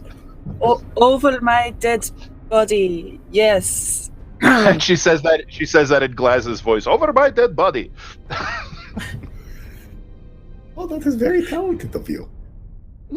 But anyway, she'll say in Cloak's voice, thank you. This is weird. Now there's two of them. Well, if it actually would be 4 if you add it all together. Anyway. So is the plan to go to the graveyard? Let's go dig out that body. Only like 3 to 4 ales. They call me the loud one.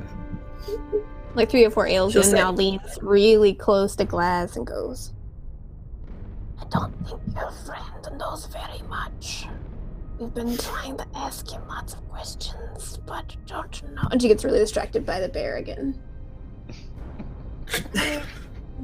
It did a flip and see it went all the way around.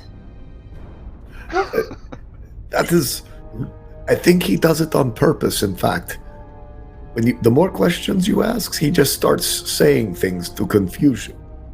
The best is 3. 1, 2, 3. She tries to That's count it. how many we asked. I don't remember. 1 question. How many questions did we ask? Sorry.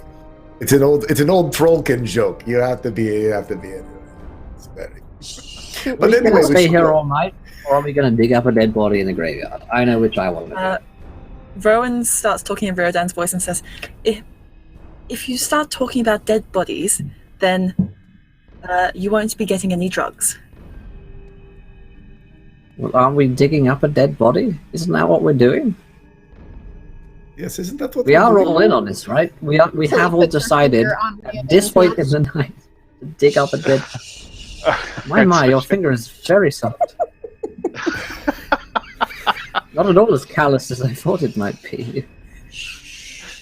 All right, so you guys head out and follow the notes directions, which take you back across the bridge into the just outside of the Kobold Ghetto, and you're at a very small shrine to Saint Karin, and you can see the graveyard in the sort of the yard surrounding it, reaches all the way up to the riverbank, and you can see a couple of fresh graves just at a glance. Question, does anyone have a shovel if you're planning to come dig up a body? This is easily something that a few of you would perhaps think of. I would think that Glaz would think of it, but I don't know if he's got one this late at night. But I would bet you that Miss Kettlewhistle has a garden. Oh, she's dug up a few bodies. You can swing back by your place and borrow a shovel from Dee's gardening supplies. She's so nice. She had fresh cookies. Cloak, you see and hear them approaching, and you're just sort of lurking in the shadows and bushes nearby, and they seem to notice you not even a little bit as they. Oh, I'm gonna be walking behind them, listening. Okay. So you guys head to the graveyard, and you can check the notes on the scrap of paper and find the specific grave if you'd like. Does Puff Puff give him away? What is Puff Puff's passive perception? I'm just thinking Puff Puff probably has advantage at least on that. Yeah, I think she might have advantage on it. So. When your owner's close by. I'm just talking mad shit about Cloak while he's... That little bastard. God, I could never stand it. You have advantage, but thanks to his spell, thanks to his spell, he defeats even her sharp senses. It's really not as bad as you think. The only thing I don't understand, he eats crackers in his bed, and there are crumbs in his bed. How can anyone sleep with crumbs in the bed? I do not understand that. Rowan's playing along as she's digging, saying in Cloak's voice, "How can anyone sleep with crumbs in their bed?" Riordan's giving like unhelpful like mansplaining. Come on, put your back into it. There we go. So White's just watching. All right, so who's digging? She's just Rowan. Rowan is digging. All right. She's so you guys find the grave. It is relatively fresh, and you are Digging up I'm the just pot. saying, after probably about 2 little tiny spoonfuls by a 200-year-old raven folk, I think Glaz will probably take the shovel and try to move some dirt. And out of the 2 shovels that she's done, she's just flicked the dirt back into Riodan. Come on, right. that's more like So, it. There we go. Some willy. It'll take a decent while for Glaz to do this alone, but you do manage to eventually, probably I'd say a couple hours later, most likely. This is a pretty sizable hole you have to dig. You dig down, and you're sweaty and hot, and your muscles are sore, and you hear a very satisfying thunk when you drive the blade of the shovel down into the last few inches of dirt, and you are standing on a wooden casket.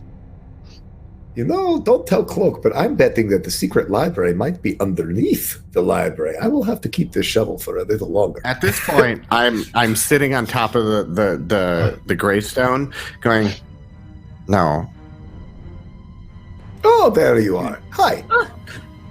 So yeah, Cloak's voice very suddenly pierces out of the night. You guys are very noisy for what you're trying to do right now. You're going to give me a heart attack. Tilly does the Please. drunk loud whispers. What do you mean we're being loud? Oh, God. Clank, clank, clank, clank.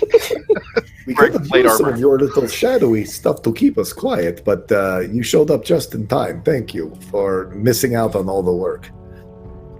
Oh, no, I've been here the whole time since you guys got here, so...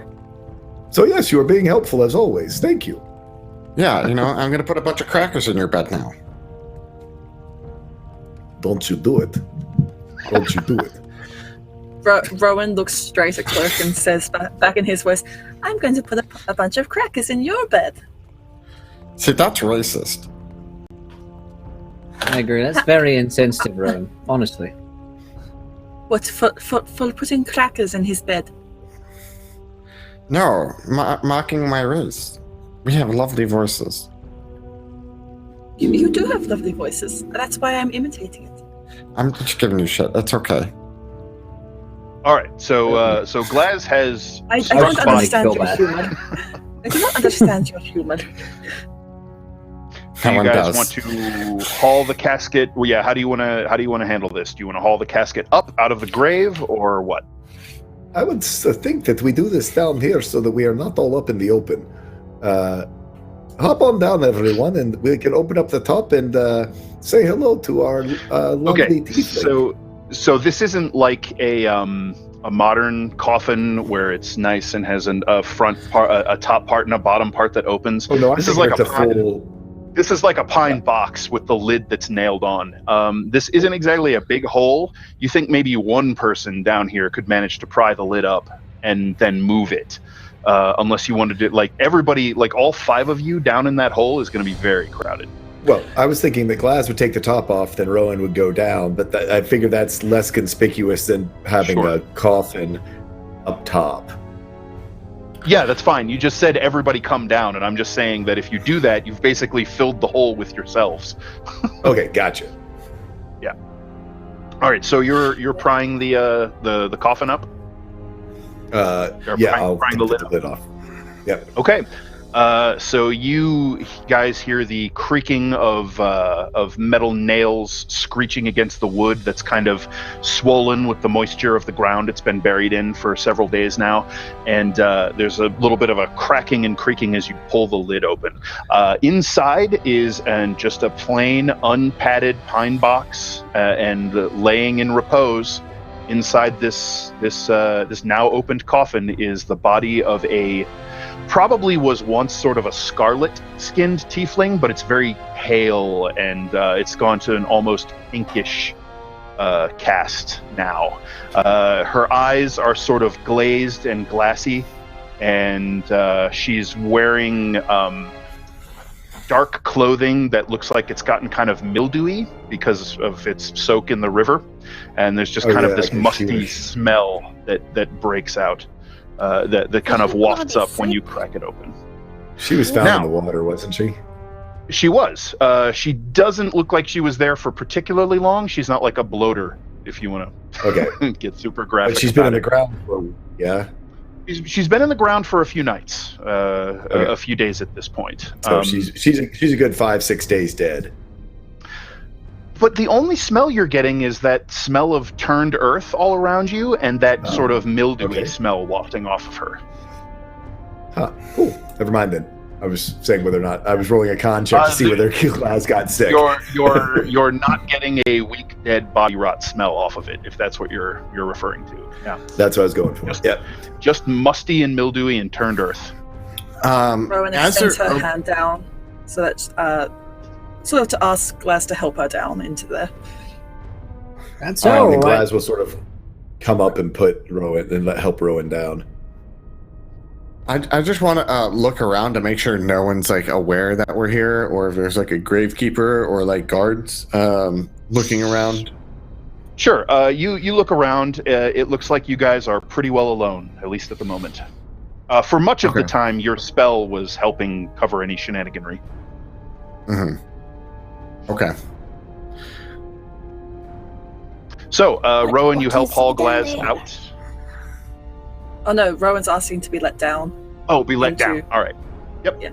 So you can hop on down. It's a little bit awkward. You're kind of like half standing on the edges of the coffin, or kind of standing down in it and trying not to step all over the body. She's sort of going to just prop the tiefling up just a little bit into a kind of a sitting up position. Okay, so you haul her up and slide her up the coffin some, and just sort of like manhandle her up into a sitting position against the ragged edge of the grave behind you. She sort of slumps over, the tips of her curling horns kind of gouging into the mud, and causes her head to loll to the side. And Rowan's just going to hold her her holy symbol, her all-seeing eye, and is going to start concentrating to cast Speak with Dead. Okay. Lionhead Gaming for the host there as well. Appreciate it. Oh, thank you very much. What is the casting time on Speak with Dead? Do you have that handy? It is 1 action. Perfect. All right, so you mutter your prayer to Wotan, and you reach out and touch the body, and the eyelids kind of flutter. What are you wanting to ask? She's going to turn to Glaz first. What would you like me to ask? I have three questions I may ask before she returns to the grave. I would think. Where is the scourge? Whether she. Where is this? This can be more than yes or no's, right? They may be cryptic, but they cannot say something of the future, and they cannot say something which has happened after they died. So, yeah, I would say what... I wonder if we need to ask it, did she sell the scourge, or whether... what did she do with Riordan's blood scourge? Where's my bloody sword thing?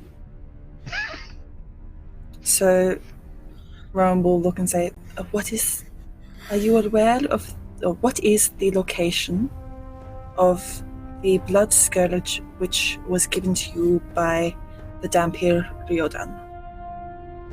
So, you can hear this sort of rasping, terrible, ragged breath, and this faint, thready voice.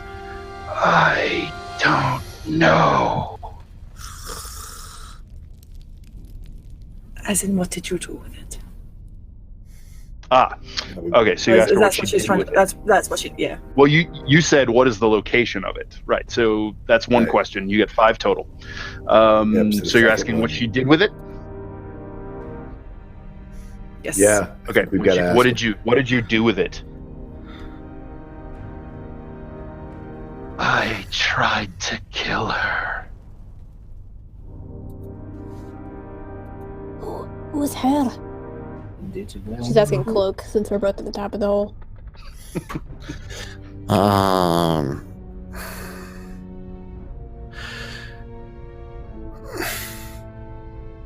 I might have something. So I went into Phelan's house. And does the name Elendora or the painful pleasures mean anything to anyone?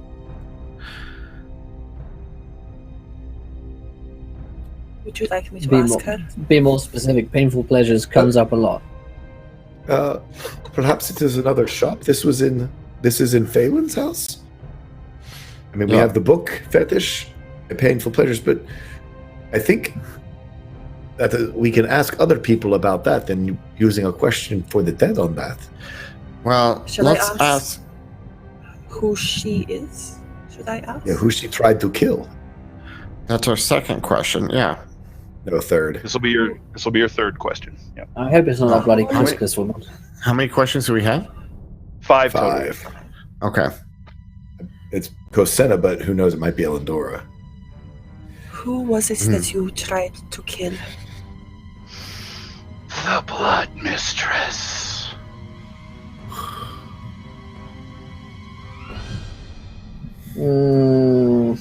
Does that mean...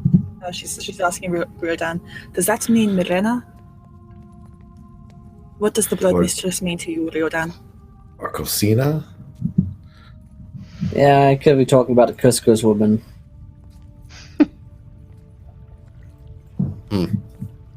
That would be my guess.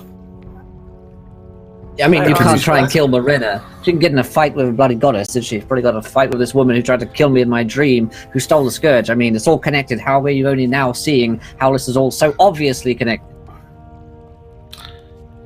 Hold it from the start. Okay. Maybe. What? Okay, we asked her what did she do with the scourge. She tried to kill her. What? And we asked her where's the scourge now. She doesn't know. So we need to somehow phrase a question to see what. Does she know who killed her? How about was the scourge with her when she died? That's a good yes or no. We did ask her what she did with it, and she said that she tried to kill her. Right, but that's kind of an open-ender. Because after that, she could have thrown it in the river. She could have, or if she died with an arm, maybe sold it afterwards. Let's ask if she has it, I guess. If this Blood Mistress still has the scourge now, maybe. Oh, that's a good one. Yeah, does the Blood Mistress have the scourge now? She already asked where the scourge is, and the answer was, I don't know. Yeah. What? Rowan leans even further of the dirt. Does she know who killed her? What do you remember of your demise?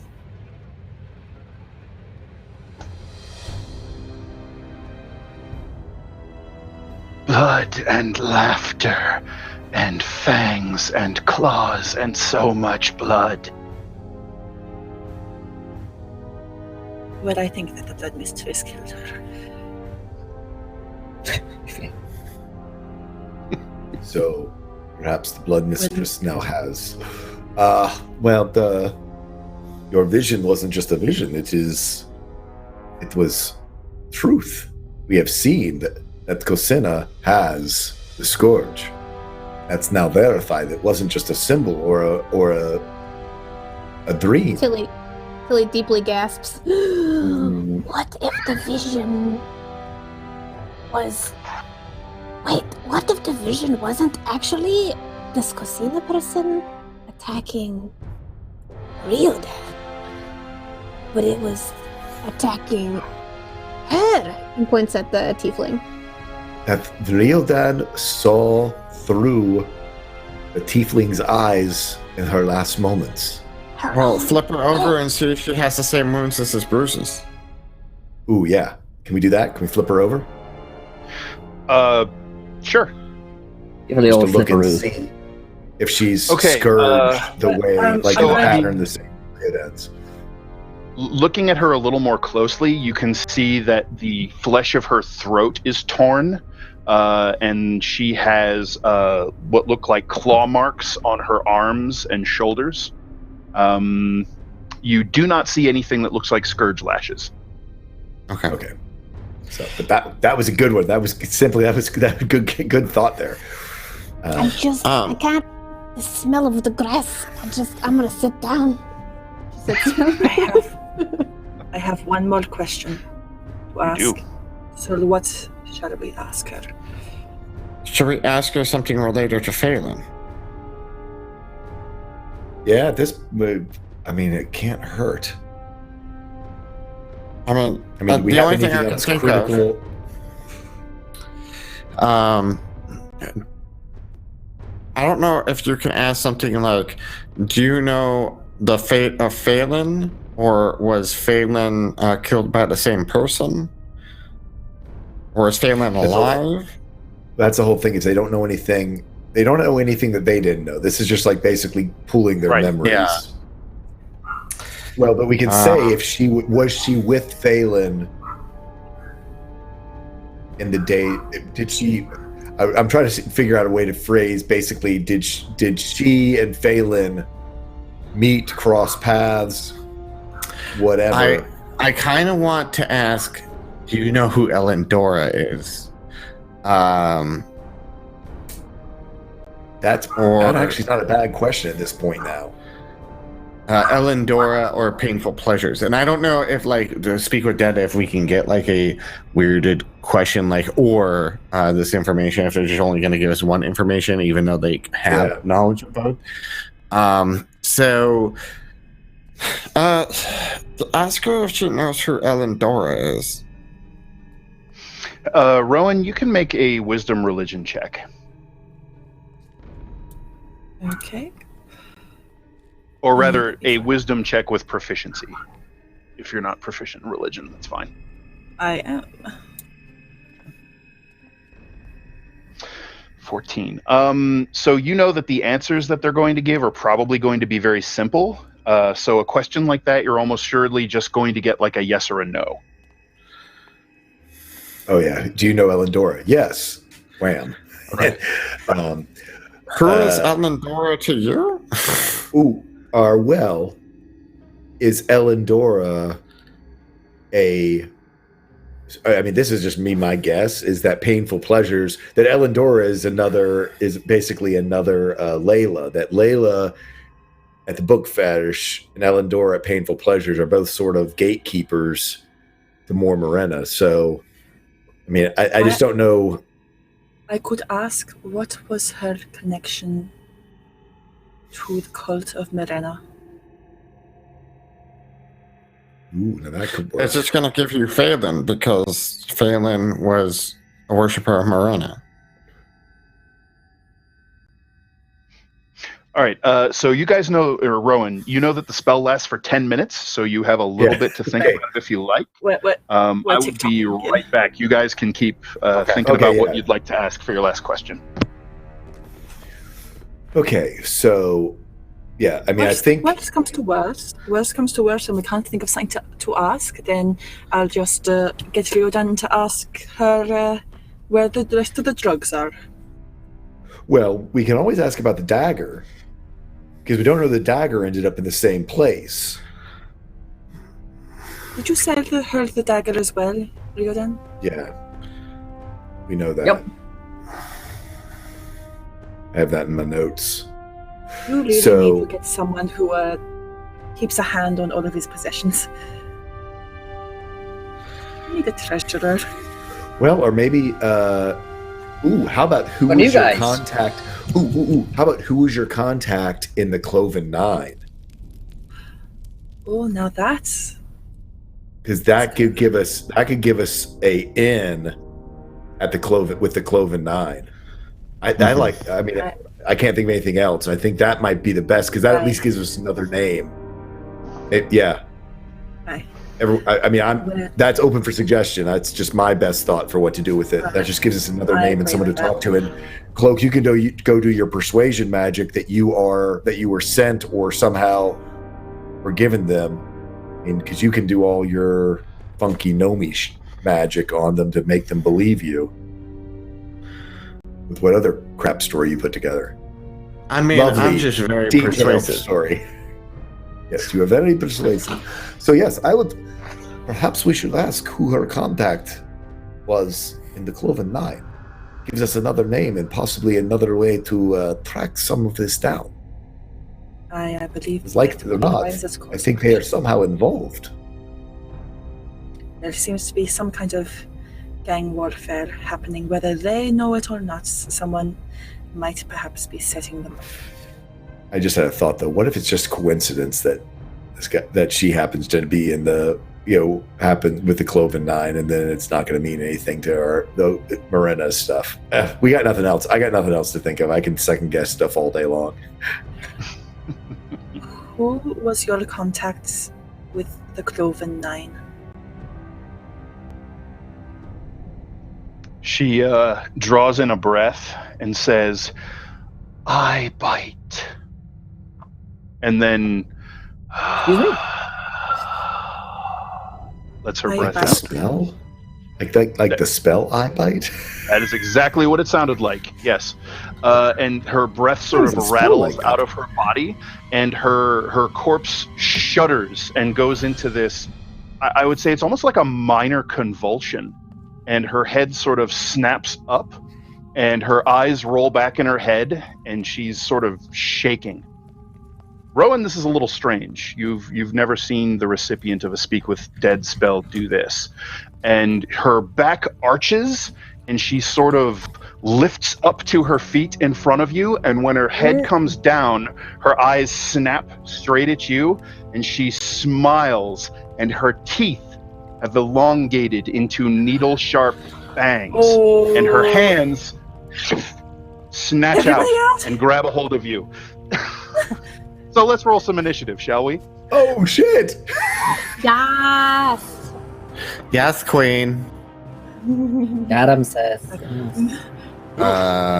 Should be left well alone. Oh my gosh. Glass is actually going to go like first. It never happens.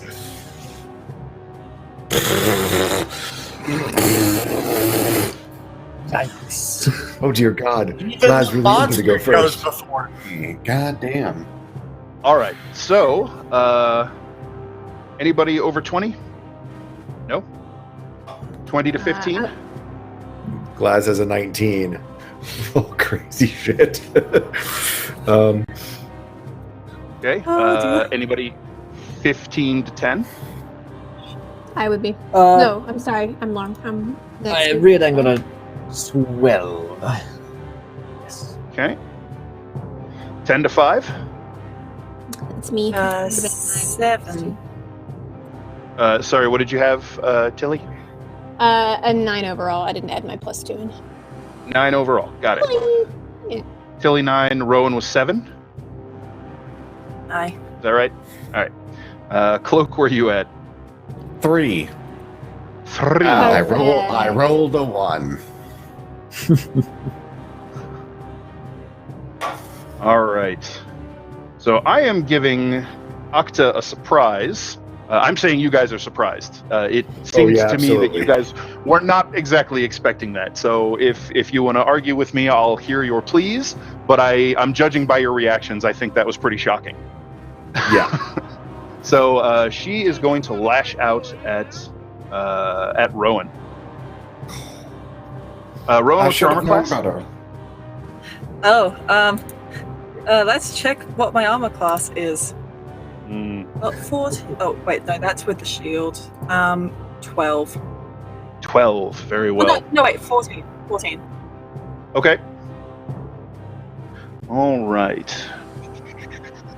All right. So she lashes out with her claws, digs them into you, and you shriek in pain.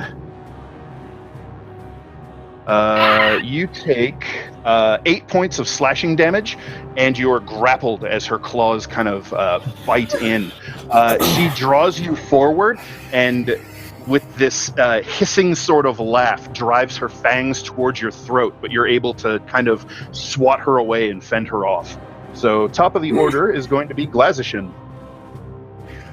Glaz, being shocked and seeing this dead body hop up, is going to he's freaked out.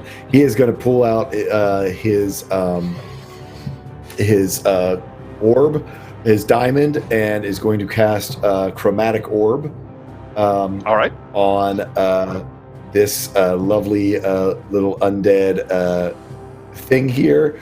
So I need to roll me a 6 to hit. And on a nat 1, Glaz was really scared. All right, so Glaz, you manage to fumble out the diamond and you hold it in your hands, and as you begin to chant these ancient words of power, the diamond spins and gives off this candle flame light, and you gather the ball of flame out of it into your hand and hurl it, but you're sort of like still wrong-footed and stumbling back from the startled fright you just received, and the ball of flame goes wide and just lances into the wet earth of the grave with a sizzle and a sputter. Riodan. Yes, oh dear. Look out, Mumbo Mama. And I run down towards her, towards this creepy creature, woman, dead thing, and I'm going to cast an inflict wounds. Go ahead. All right, so you have seen plenty of vampires in your time, Riodan. This is a frigging vampire. Okay, I won't do that then. So, I mean, you can I know if what you I like. do.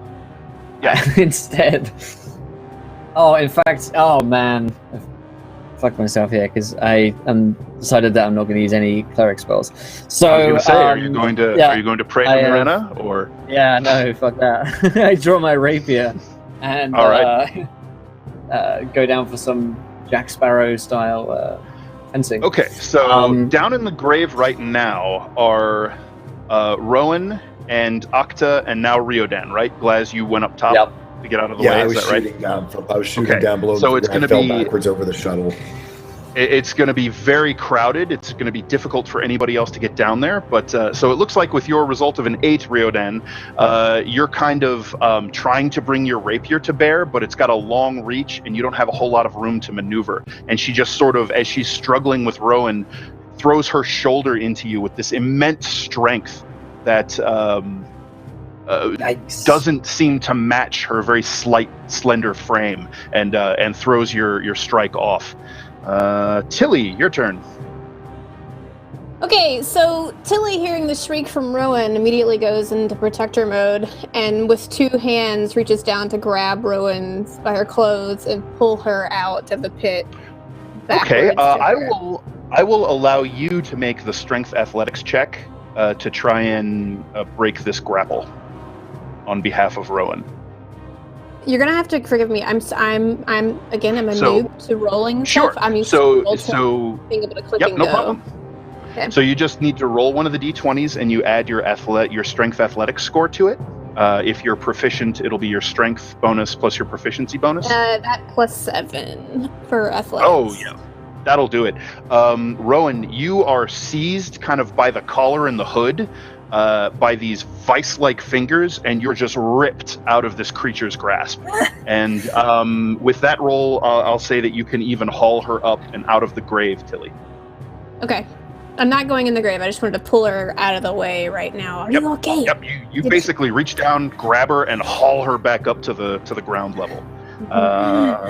Rowan, your turn. Foul beast. Thank you, Tilly. Okay. And she's going to channel divinity to turn undead. All right. So I believe, what is your spell save DC? Let's check. It is 14. 14. Unfortunately, the creature's will is strong. You touch Wotan's symbol and call out to him, and you all feel this...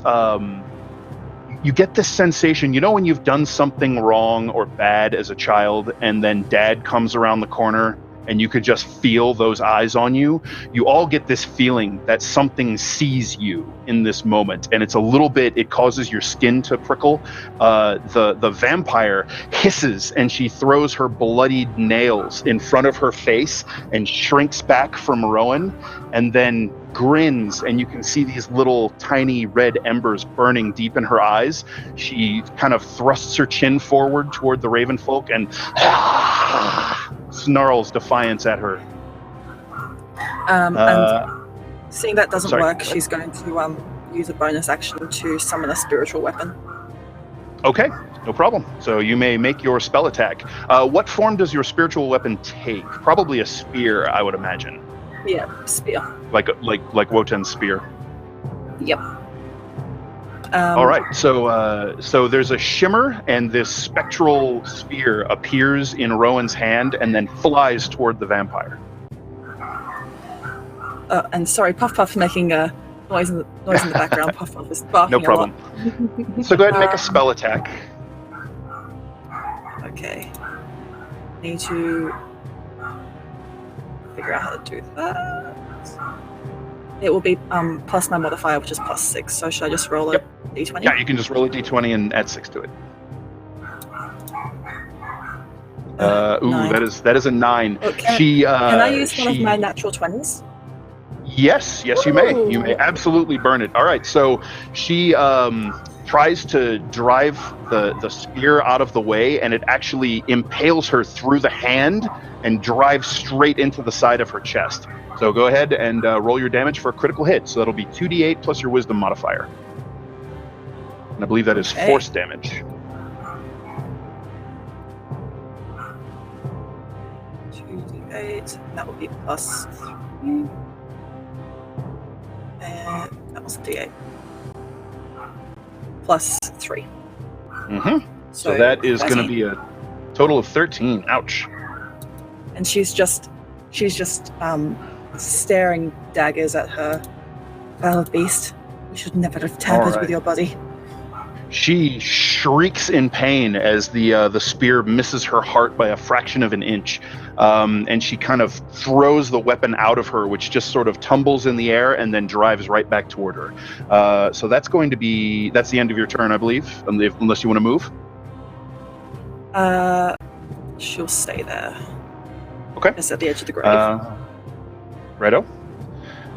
She is going to. So at her turn, you can see the ragged wound that doesn't bleed, but you can see this thick, dark red, syrupy blood, almost black, particularly in the moonlight, just kind of oozes down the front of her shirt until it rolls in reverse and pulls itself back into the wound, and you see the wound begin to seal. There is still a little bit of a mark left, but nearly all of the damage done has been repaired. So she sort of laughs this cold chuckle. You're going to die in this graveyard, bird lady. And she snatches her claws into the sides of the grave and scuttles up the 6-foot wall and lashes out at you, just kind of clinging to the wall like a spider. So that's a 13. You said your AC is 14? Yeah, I'm not sure if it's actually 14 or if it's 12 because had shield equipped. So let's just say it's 12. It's 12. All right, then that will hit you. So she'll hit you with her claws. And you're going to take another 8 points of slashing damage. And she is going to try to bite you. And rolls a 1. And so you kind of grab her by the face, and she's gnashing her fangs towards you, and you're desperately trying to hold her back. Cloak, your turn. She just shrieks back in her face. So she's climbed up, right? Yeah, sort of. Not she's all the way like, out, she's but like, kind of like on the edge. She's like, yeah, not all the way out. She's like maybe head and shoulders out of the grave and just stuck to the wall of it somehow. So what I'm gonna do, because I'm a crazy bastard, is be like, nah, we're not gonna die here today, and I'm gonna jump out onto the back of her and attack her twice. As I just like jab into her, like right here, and probably right where that wound is, and like jabbing into it. And Are you like trying to grab hold of her?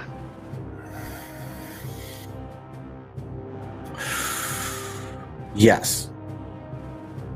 Okay, so that'll cost one of your attacks to try and grapple her, because like you're talking about jumping out into the grave, right?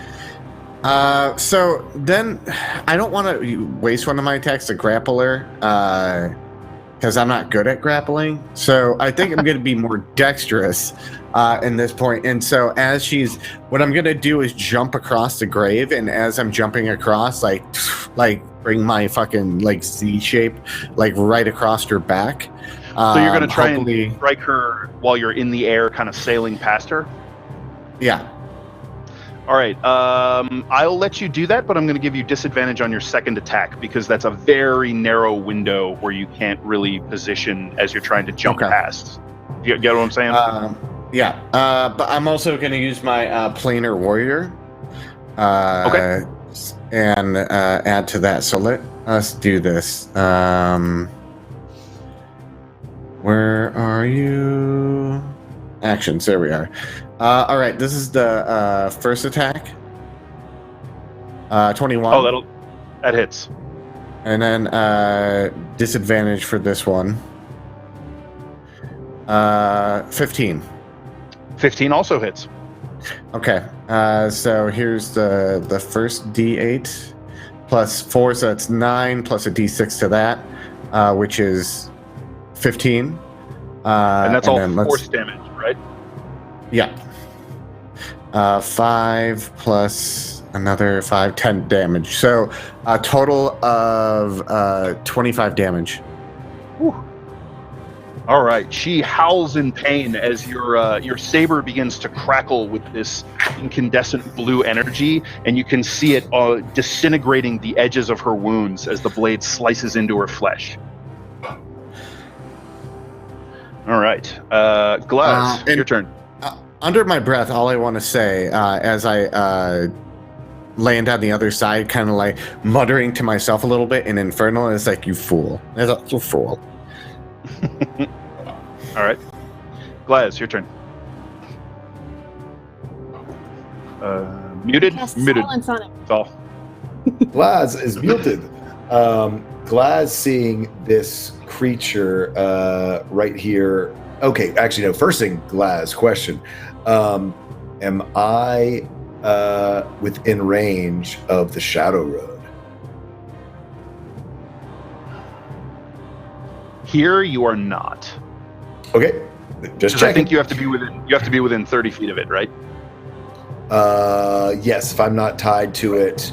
Right. Let me just double check. Yeah, you are out of range of it here, so you can draw on the Everforge. Yeah, but cast within 30 feet. Yep, so that's fine. So I will do something different. Glaz is going to, seeing how close, because I assume this is, I mean, are we in melee, or I assume having jumped out within, I mean, it's easy for me to get into melee with this. Oh yeah, absolutely. So it's going to be a little tricky because there's Tilly and Rowan kind of at the edge, and then it's just kind of peeking out of a grave on the side of it. So you might be able to get around next to Rowan and gets reach on it. But it's going to be hard for anybody else to kind of get there and stay there. Okay, well then I'll stick with range. So I'll just bring out the diamond again, and okay. I am going to go ahead and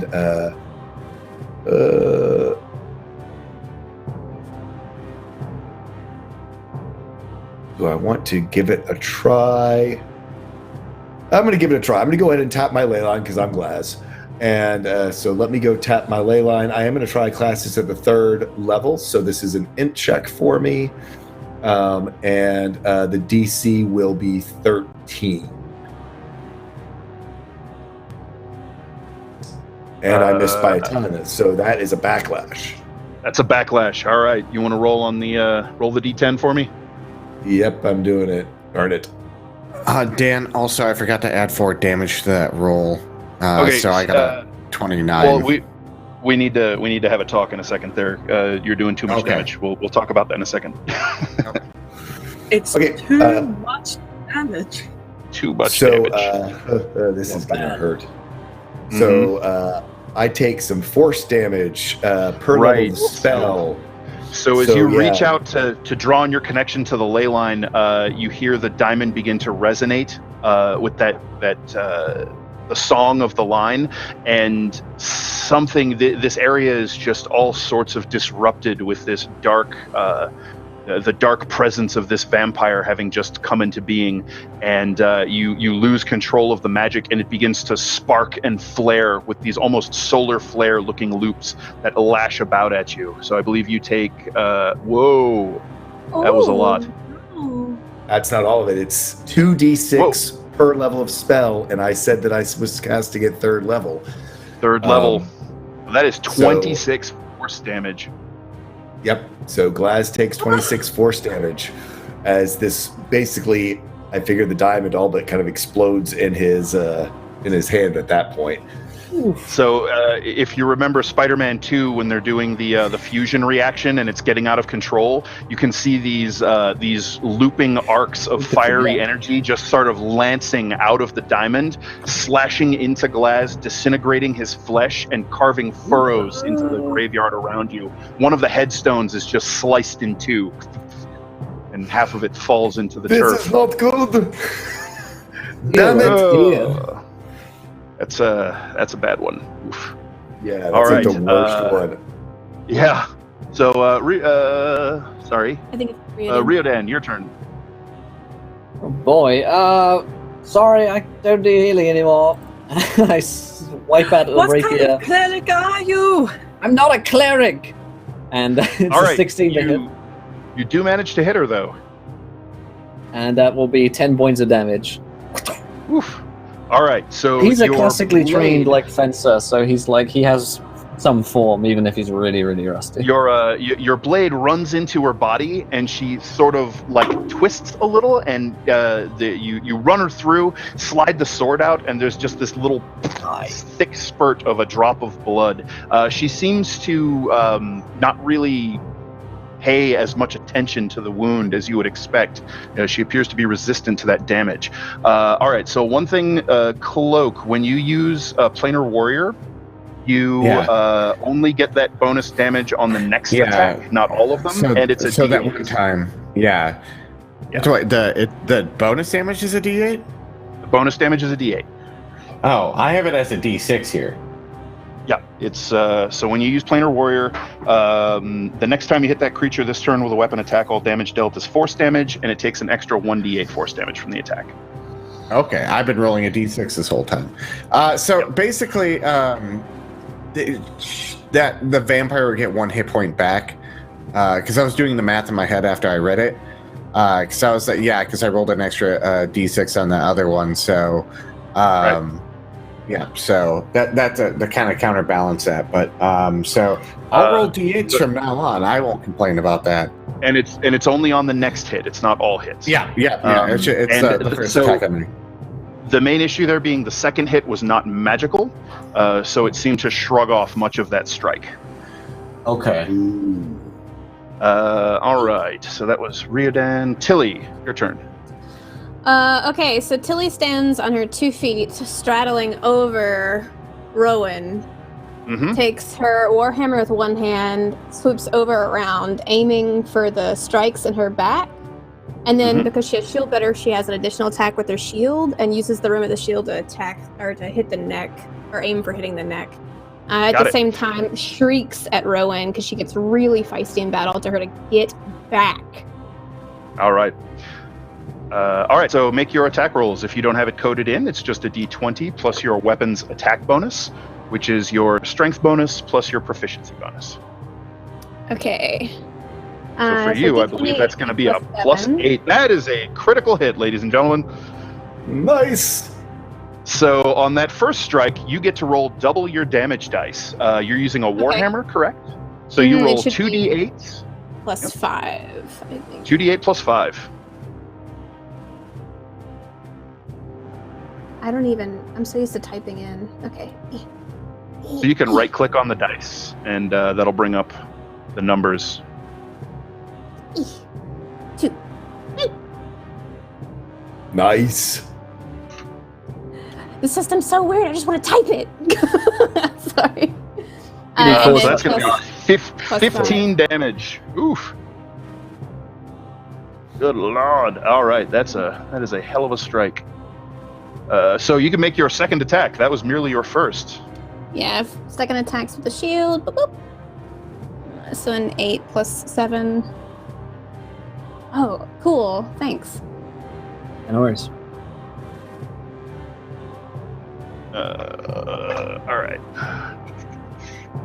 So how did we do on the next attack? Did we do that or? Oh, I rolled it, but it didn't.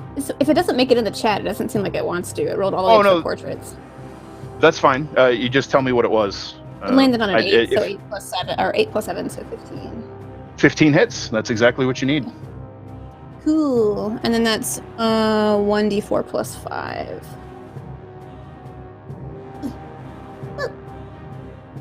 1d8 plus. Oh, it's the shield. It's the shield. Got it. Yeah, the shield. 1d4 plus 5. I can't read what that is. I'm so sorry. I think it was a 2. All right. Yeah. If you want, you could re-roll it into the chat box. I think I can. I don't want to be that person, but I'll take the 1. That's fine. 1 plus 5. Okay. So, did you miss with your second hammer attack? Next time. Yeah. Did you miss with your? I only hit once with the warhammer and then once with the shield, so it should be. All right, so you get to make a second attack because you have the extra attack feature, so you can make a second attack with your warhammer. Okay, let's go. Let's freaking go. Yep. So 7. 13 plus 7, so 20. Dirty 20. Oh yeah, dirty 20 absolutely hits. So go ahead and roll your warhammer damage again, not critical this time. It's a D8 that you're looking for. Oh, sorry. It's all out of whack now. I hate that it's out of order. No! I did a D10 again. I'm so sorry. Yes, you did. You're all right.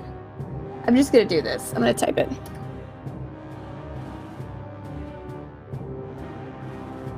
There. Is there a way to make it reorganized? That is a lot of freaking damage from Tilly's turn there, as that is another 13. Ooh. Done. Cool. All right, so there's a punishing series of hammer blows that strike out from the dwarf, and you could just hear bones snap as the hammer drives into the creature's back, and then she punches the rim of her shield into the bridge of the vampire's nose. And you all watching this kind of like take a half step back. The onslaught that just got poured into this creature. She's doing it on my shoulder. Right. The punishment that just got thrown into this creature would have probably pulped any normal humanoid. And the vampire, while it certainly feels the sting of those attacks, it just sort of shakes its head and keeps coming. Rowan, your turn. Okay. So Tilly shrieked at me to get out of there. Yep. Bear in mind that you are grappled by the vampire at the moment.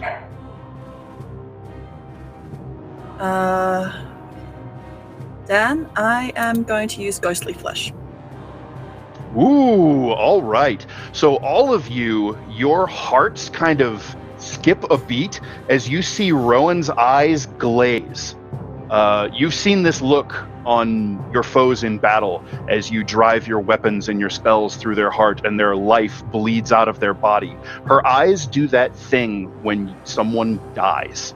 Her flesh shimmers, drains of all color, and you can see right through her. She becomes ghostly and insubstantial and just... Do you want to... that's an action, right, to activate that? Yep. Moth. All right. So she concentrates for a moment, and she becomes this wispy, grayscale, translucent version of herself. She looks ghostly, and she's just kind of hovering in the air. Her feet don't even touch the ground anymore, and the vampire's hands just through her as if she were suddenly made of smoke. What would you like to do? Would you want to move away? Move away. I'm moving away. All right. So that will provoke an opportunity attack. Which it will attempt to do. It'll hit you, but it seems like its claws can't really get the same purchase on your now ghostly flesh. So you're going to take only 4 slashing damage from that, as you are resistant to it. Okay. So Rowan turns spectral and then just drifts away from the vampire, half hanging out of this grave. So you have a bonus action with which you could attack with your spiritual weapon. I will be doing that. All right. So let me roll some d20. Yes. Oh, that'll hit. And yeah. The spear whips around in the air and drives into the creature's back. And she's just sort of holding up her spectral hand and almost as if she's throwing it. All right. And that's plus my wisdom as well, so 3. So 8. So 8 total force damage. No resistance to that. All right. Her. So you can hear a popping and snapping sound from deep inside her flesh, these muffled cracks as her shoulder rights itself, and she slowly begins to heal from the punishing onslaught that Tilly threw into her. She snarls in this frustrated confusion as the raven folk turns insubstantial and just slips out of her grasp, quite literally. And she turns her attention onto Tilly and attempts to claw her eyes out. What's your armor class, Tilly? My armor class is a 21 while I'm wearing armor. Or sorry, 22 while I'm wearing armor. Got it. So that one will miss. That one, however, will hit. So you will take, man, I've rolled 5 every single time. That's super average. You will take 8 points of slashing damage, and it grabs a hold of you and starts like kind of pulling you down toward the grave. But it had to make its second attack to do that, unfortunately. Cloak, your turn, sir. I'm muted. So it's trying to drag Tilly down into the grave right now? It's got her grappled, yeah. Okay, so what I'm gonna do is... Actually, yes. In fact, she is going to drag Tilly into the grave. So she's going to drag you at half speed, Tilly, and pull you down into the grave with her. Get your hands off of her! So I would like you... Go ahead and make me a dexterity saving throw, since it's not a huge fall and you have like all kinds of crap going on. All right, this will be plus 2. So, all right, yeah. So you managed to kind of roll with the impact, and it's partially cushioned because the vampire is holding onto you, so you don't take any damage from your fall into the coffin, but you are prone. Okay. Right. Go ahead, Cloak. Sorry about that. So at this point, it fell back in. So I'm going to. And how far of a drop is it? Like 6 feet into it's about 5-ish feet to where the lid of the coffin is. So yeah, 6 feet or so into the hole. It's very crowded in there now. Riodan, you kind of stumble back as the vampire and the dwarf come crashing down into the grave, and they actually crush part of the coffin's side walls under her weight. Okay. I think it's time. Oh no, because if I jump on it, I'll give people disadvantage who attacking it, won't I? No, not necessarily. Like you're gonna jump down and try and like grab onto the vampire. Yeah. Yeah, you can grapple it. No, that won't give anybody disadvantage necessarily. It will kind of keep you up out of the way so you can be down there without stumbling into your allies. Yeah, well, I'm small anyway, so I can, like, walk into their space. So it actually might not be crowded for me down there? It's crowded for everybody. There's just, there's legs and bodies in the way is the problem. No, that's fine. I'm going to attempt to grapple it with one of my attacks. I'm going to use Planar Warrior, but I'm going to use that for the second attack I'm going to make. Sure. I now have the Xanser's guide to what it is, and they've made some changes from what I had. So if you were using the Unearthed Arcana, it's different. Yeah, I was using Unearthed Arcana. So let's see here. So what do I need to make a grapple? So a grapple is a strength athletics check, and it will make a I guess it will also make a strength athletics check to try and rebuff you. Okay. Oof. Well, it rolls a 1, so you just and just dive right down onto her back and lock your cloak wrap. So when oh, that's right, the ladies haven't seen Cloak fight before. So his red cloak, as he is dashing around and leaping across the grave, his left hand is wrapped in the hem of his cloak, and he sort of whips it like a duelist's cape, using it almost like a shield, except as he jumps down, the edge of the cloak wraps around the vampire's neck and catches him, and he anchors himself as this garment snakes of its own accord around the creature, grabbing it. So now you can make your second attack. Okay, so my second attack, I'm literally going to get very close in its ear and just kind of whisper in Infernal, being like, "You're no devil," and then drive the sword like right here, like doing like the soldier's death kind of thing, kind of getting that area and Sure. And getting in there and like twisting it a little bit. So let me give you an attack roll here. Make sure I'm not. Do so, please. Okay. Does a 10 hit? Unfortunately, it doesn't. It you kind Okay. of growl in its ear, and it just kind of shrieks and reaches back at you with its free hand and tries to claw at your mask, getting to your eyes, and you kind of have to. You're sort of pushing against its hand, trying to clear the way for your strike. Okay. So that is going to be your turn, I believe. Mhm. Glaz, that's you. Glaz is sort of juggling this diamond that's. It puts it away. We need to end this. And now bleeding profusely from all of these terrible I wounds am. from the backlash And knowing that magical we're down a energy. healer and we don't have Kari here, he thinks for a moment of Kari and begins to gather shadows around his hand into a blade of pure shadow. Casting Shadow Blade. Casting Shadow Blade at 3rd level. Nice. Ooh. And then also... You already cast a spell at 3rd level. You only have one 3rd level spell slot, don't you? No, 5th. I get 2. You have 2? All right, cool. That's what D&D Beyond says. That's what I'm going by. Sure, that's fine. Yeah. I claim D&D Beyond did it right. Nope, that's fine. But, 3rd level Shadow Blade. Yep. So do a blade, and then, but before letting it loose, because it does have it has the thrown property, so he's going to throw it.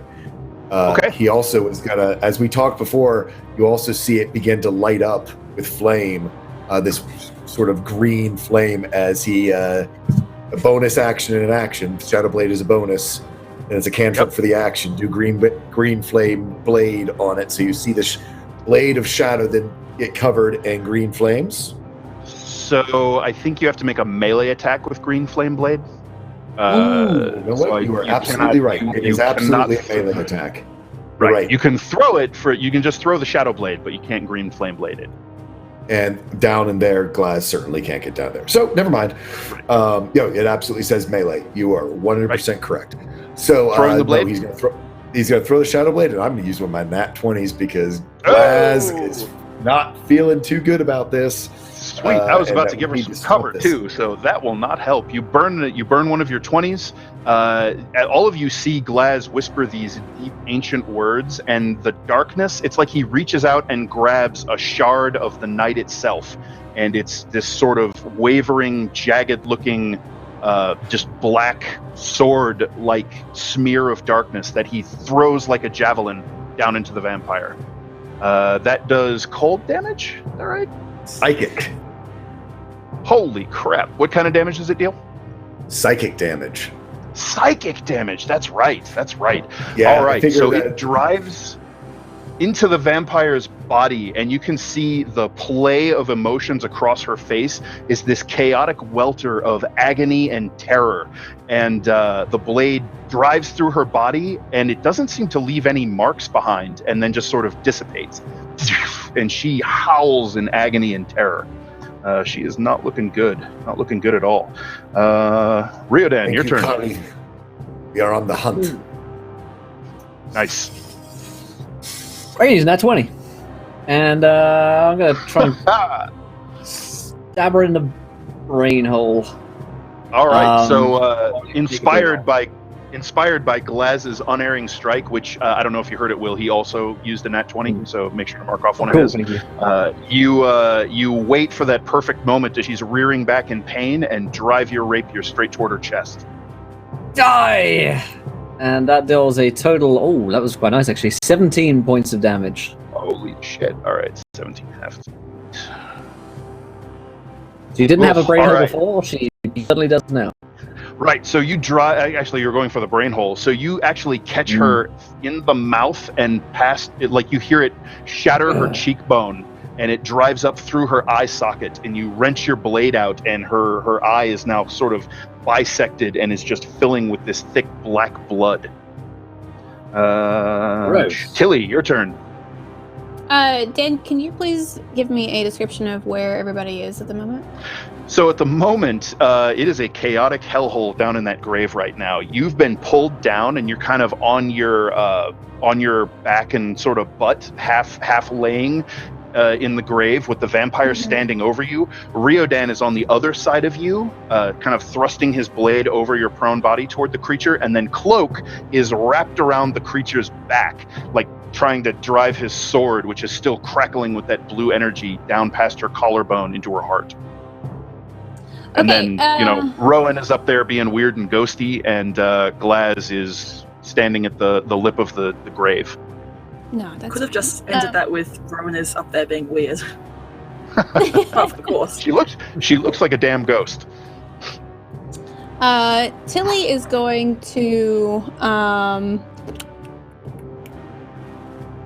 she's gonna stay low and try to sweep to the knees of the vampire with her warhammer to avoid hitting Cloak. Okay. At least knock it down. So if anything. as you are prone, you will have disadvantage on this attack, meaning that you'll That's have to roll 2 d20s and take the lower. You can just click the disadvantage button, the dis button, when you roll your d20.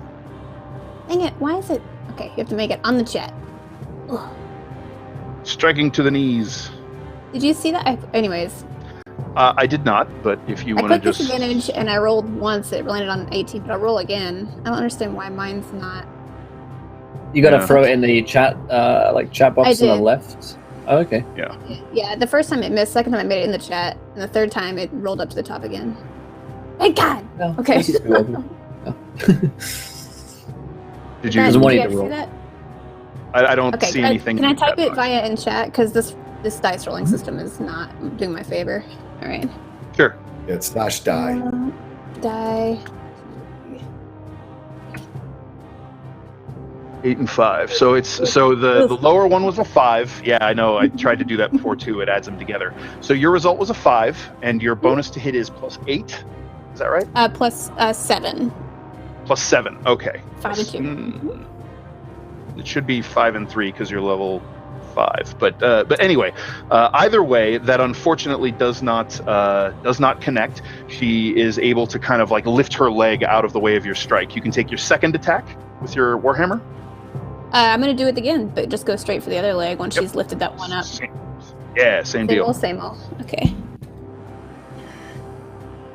Yeah, you can put in click on the disadvantage and then hit the just roll 1d20 and it'll do it. That's all right. I clicked the The word lower the of- worst afraid, and I threw it, but it's not registering that it's throwing. So I don't know Right. why. Okay. So the lower is a Sorry. 15. That is totally going to hit her other leg, despite the disadvantage. Go ahead and give me warhammer damage. All right. Sorry, it takes me a little bit longer to type it out now. That's okay.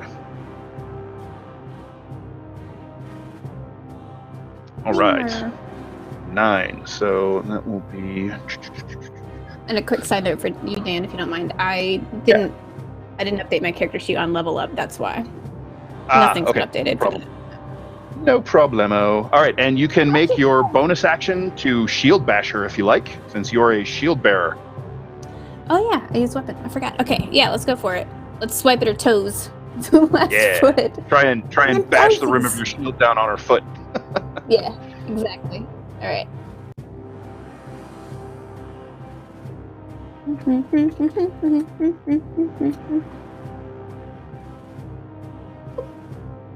Oh, great.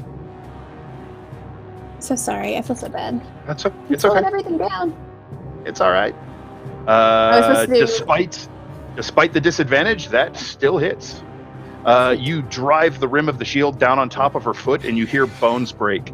And I am going to go ahead and count this as magical damage because your shield is magical. Okay.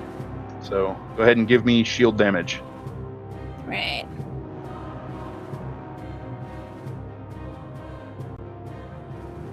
Oh, wow, Leslie. You can tell I get nervous 'cause I can't type at all. Oh, shit. So that's 9. All right. So you smash your shield down on her foot. You can hear the bones pulp and pulverize, and she, now trying to stand on a destroyed foot with even the slight weight of cloak on her shoulders, pulls her off balance, and she falls back onto one of the splintered boards that you crushed with your armored body, and she... Her eyes go wide and looks down at the jagged piece of pine sticking out through the center of her chest. And she screams this blood-curdling scream, and her skin and flesh begins to slough away from her bones in this thick gray ash. Tilly. And in breathing- seconds, there's nothing left. Tilly almost There's is a- drooling with fight. Just about time. Hey. So There's Tilly, a lot like of- Tilly kind of shoves you off your feet a little bit there, Cloak. It kind of rolls you over and kicks up this big cloud of greasy ash, and she like springs up to her feet, sort of looking around for something else to smash. As she does that, I was like, "There's a lot to stake here." And she turns. And she takes a minute and looks at you and Zing. goes, "You're so fun.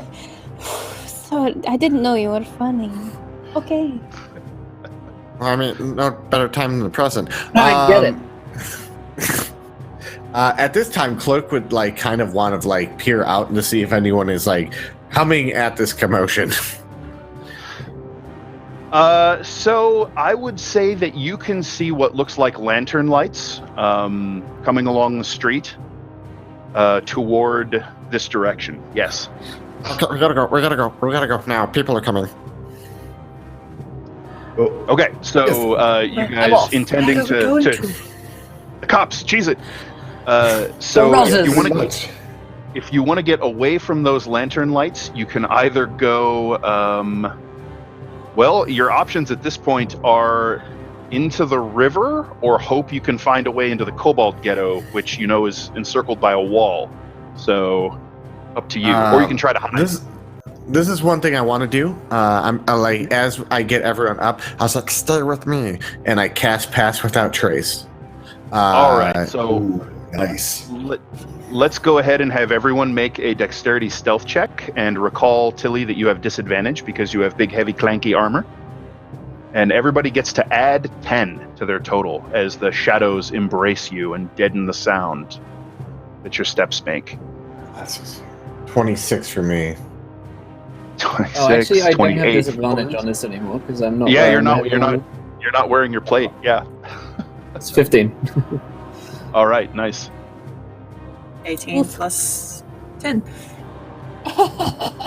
And a 20. All right. So the night simply swallows you all up, and you're able to slip away over the bridge without the watch patrol noticing you. And they head toward the disturbance in the graveyard, and that is where we're going to call it for this evening.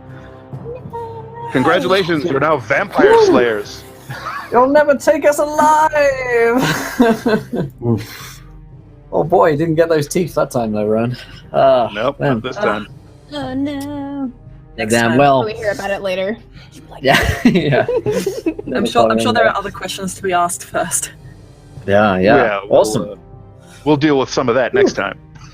Fantastic stuff. Well, thank you guys for watching tonight's episode. That's all we've got time for tonight for the World Tree Burns, but we're here every Tuesday at 8 o'clock Eastern playing games. Come and join us, and definitely check out our sponsors, cobaltpress.com, where you can get all of the Midgard books and materials over there. It's just a fantastic world, so go and beat up your own vampires in Midgard.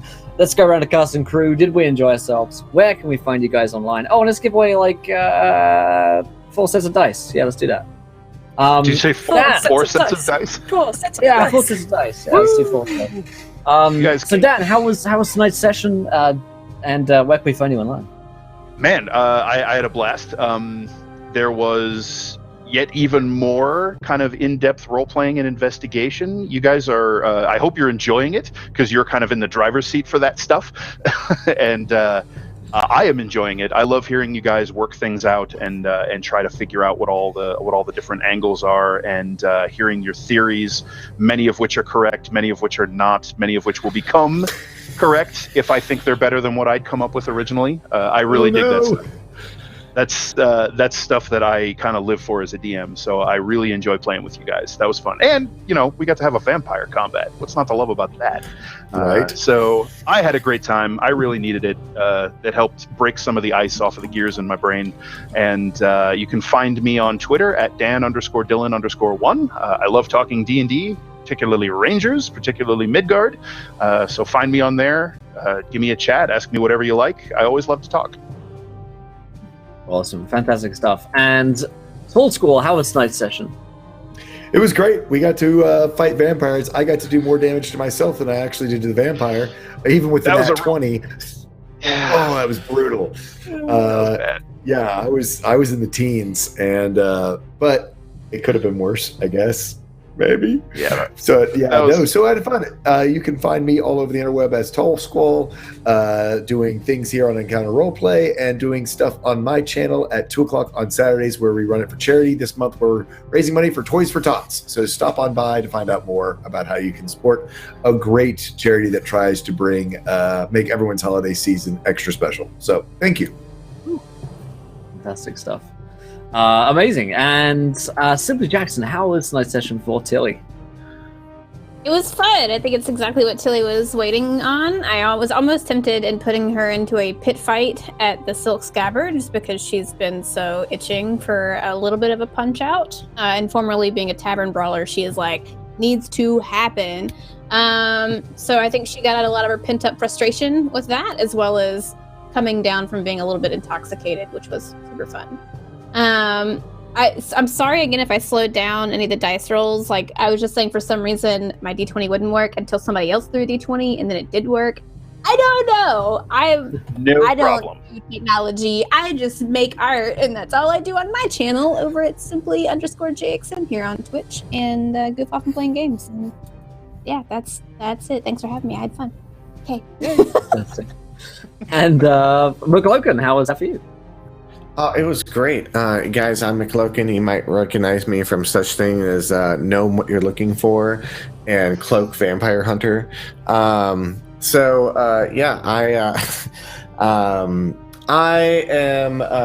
have a show that I run on mixer.com/storyquest.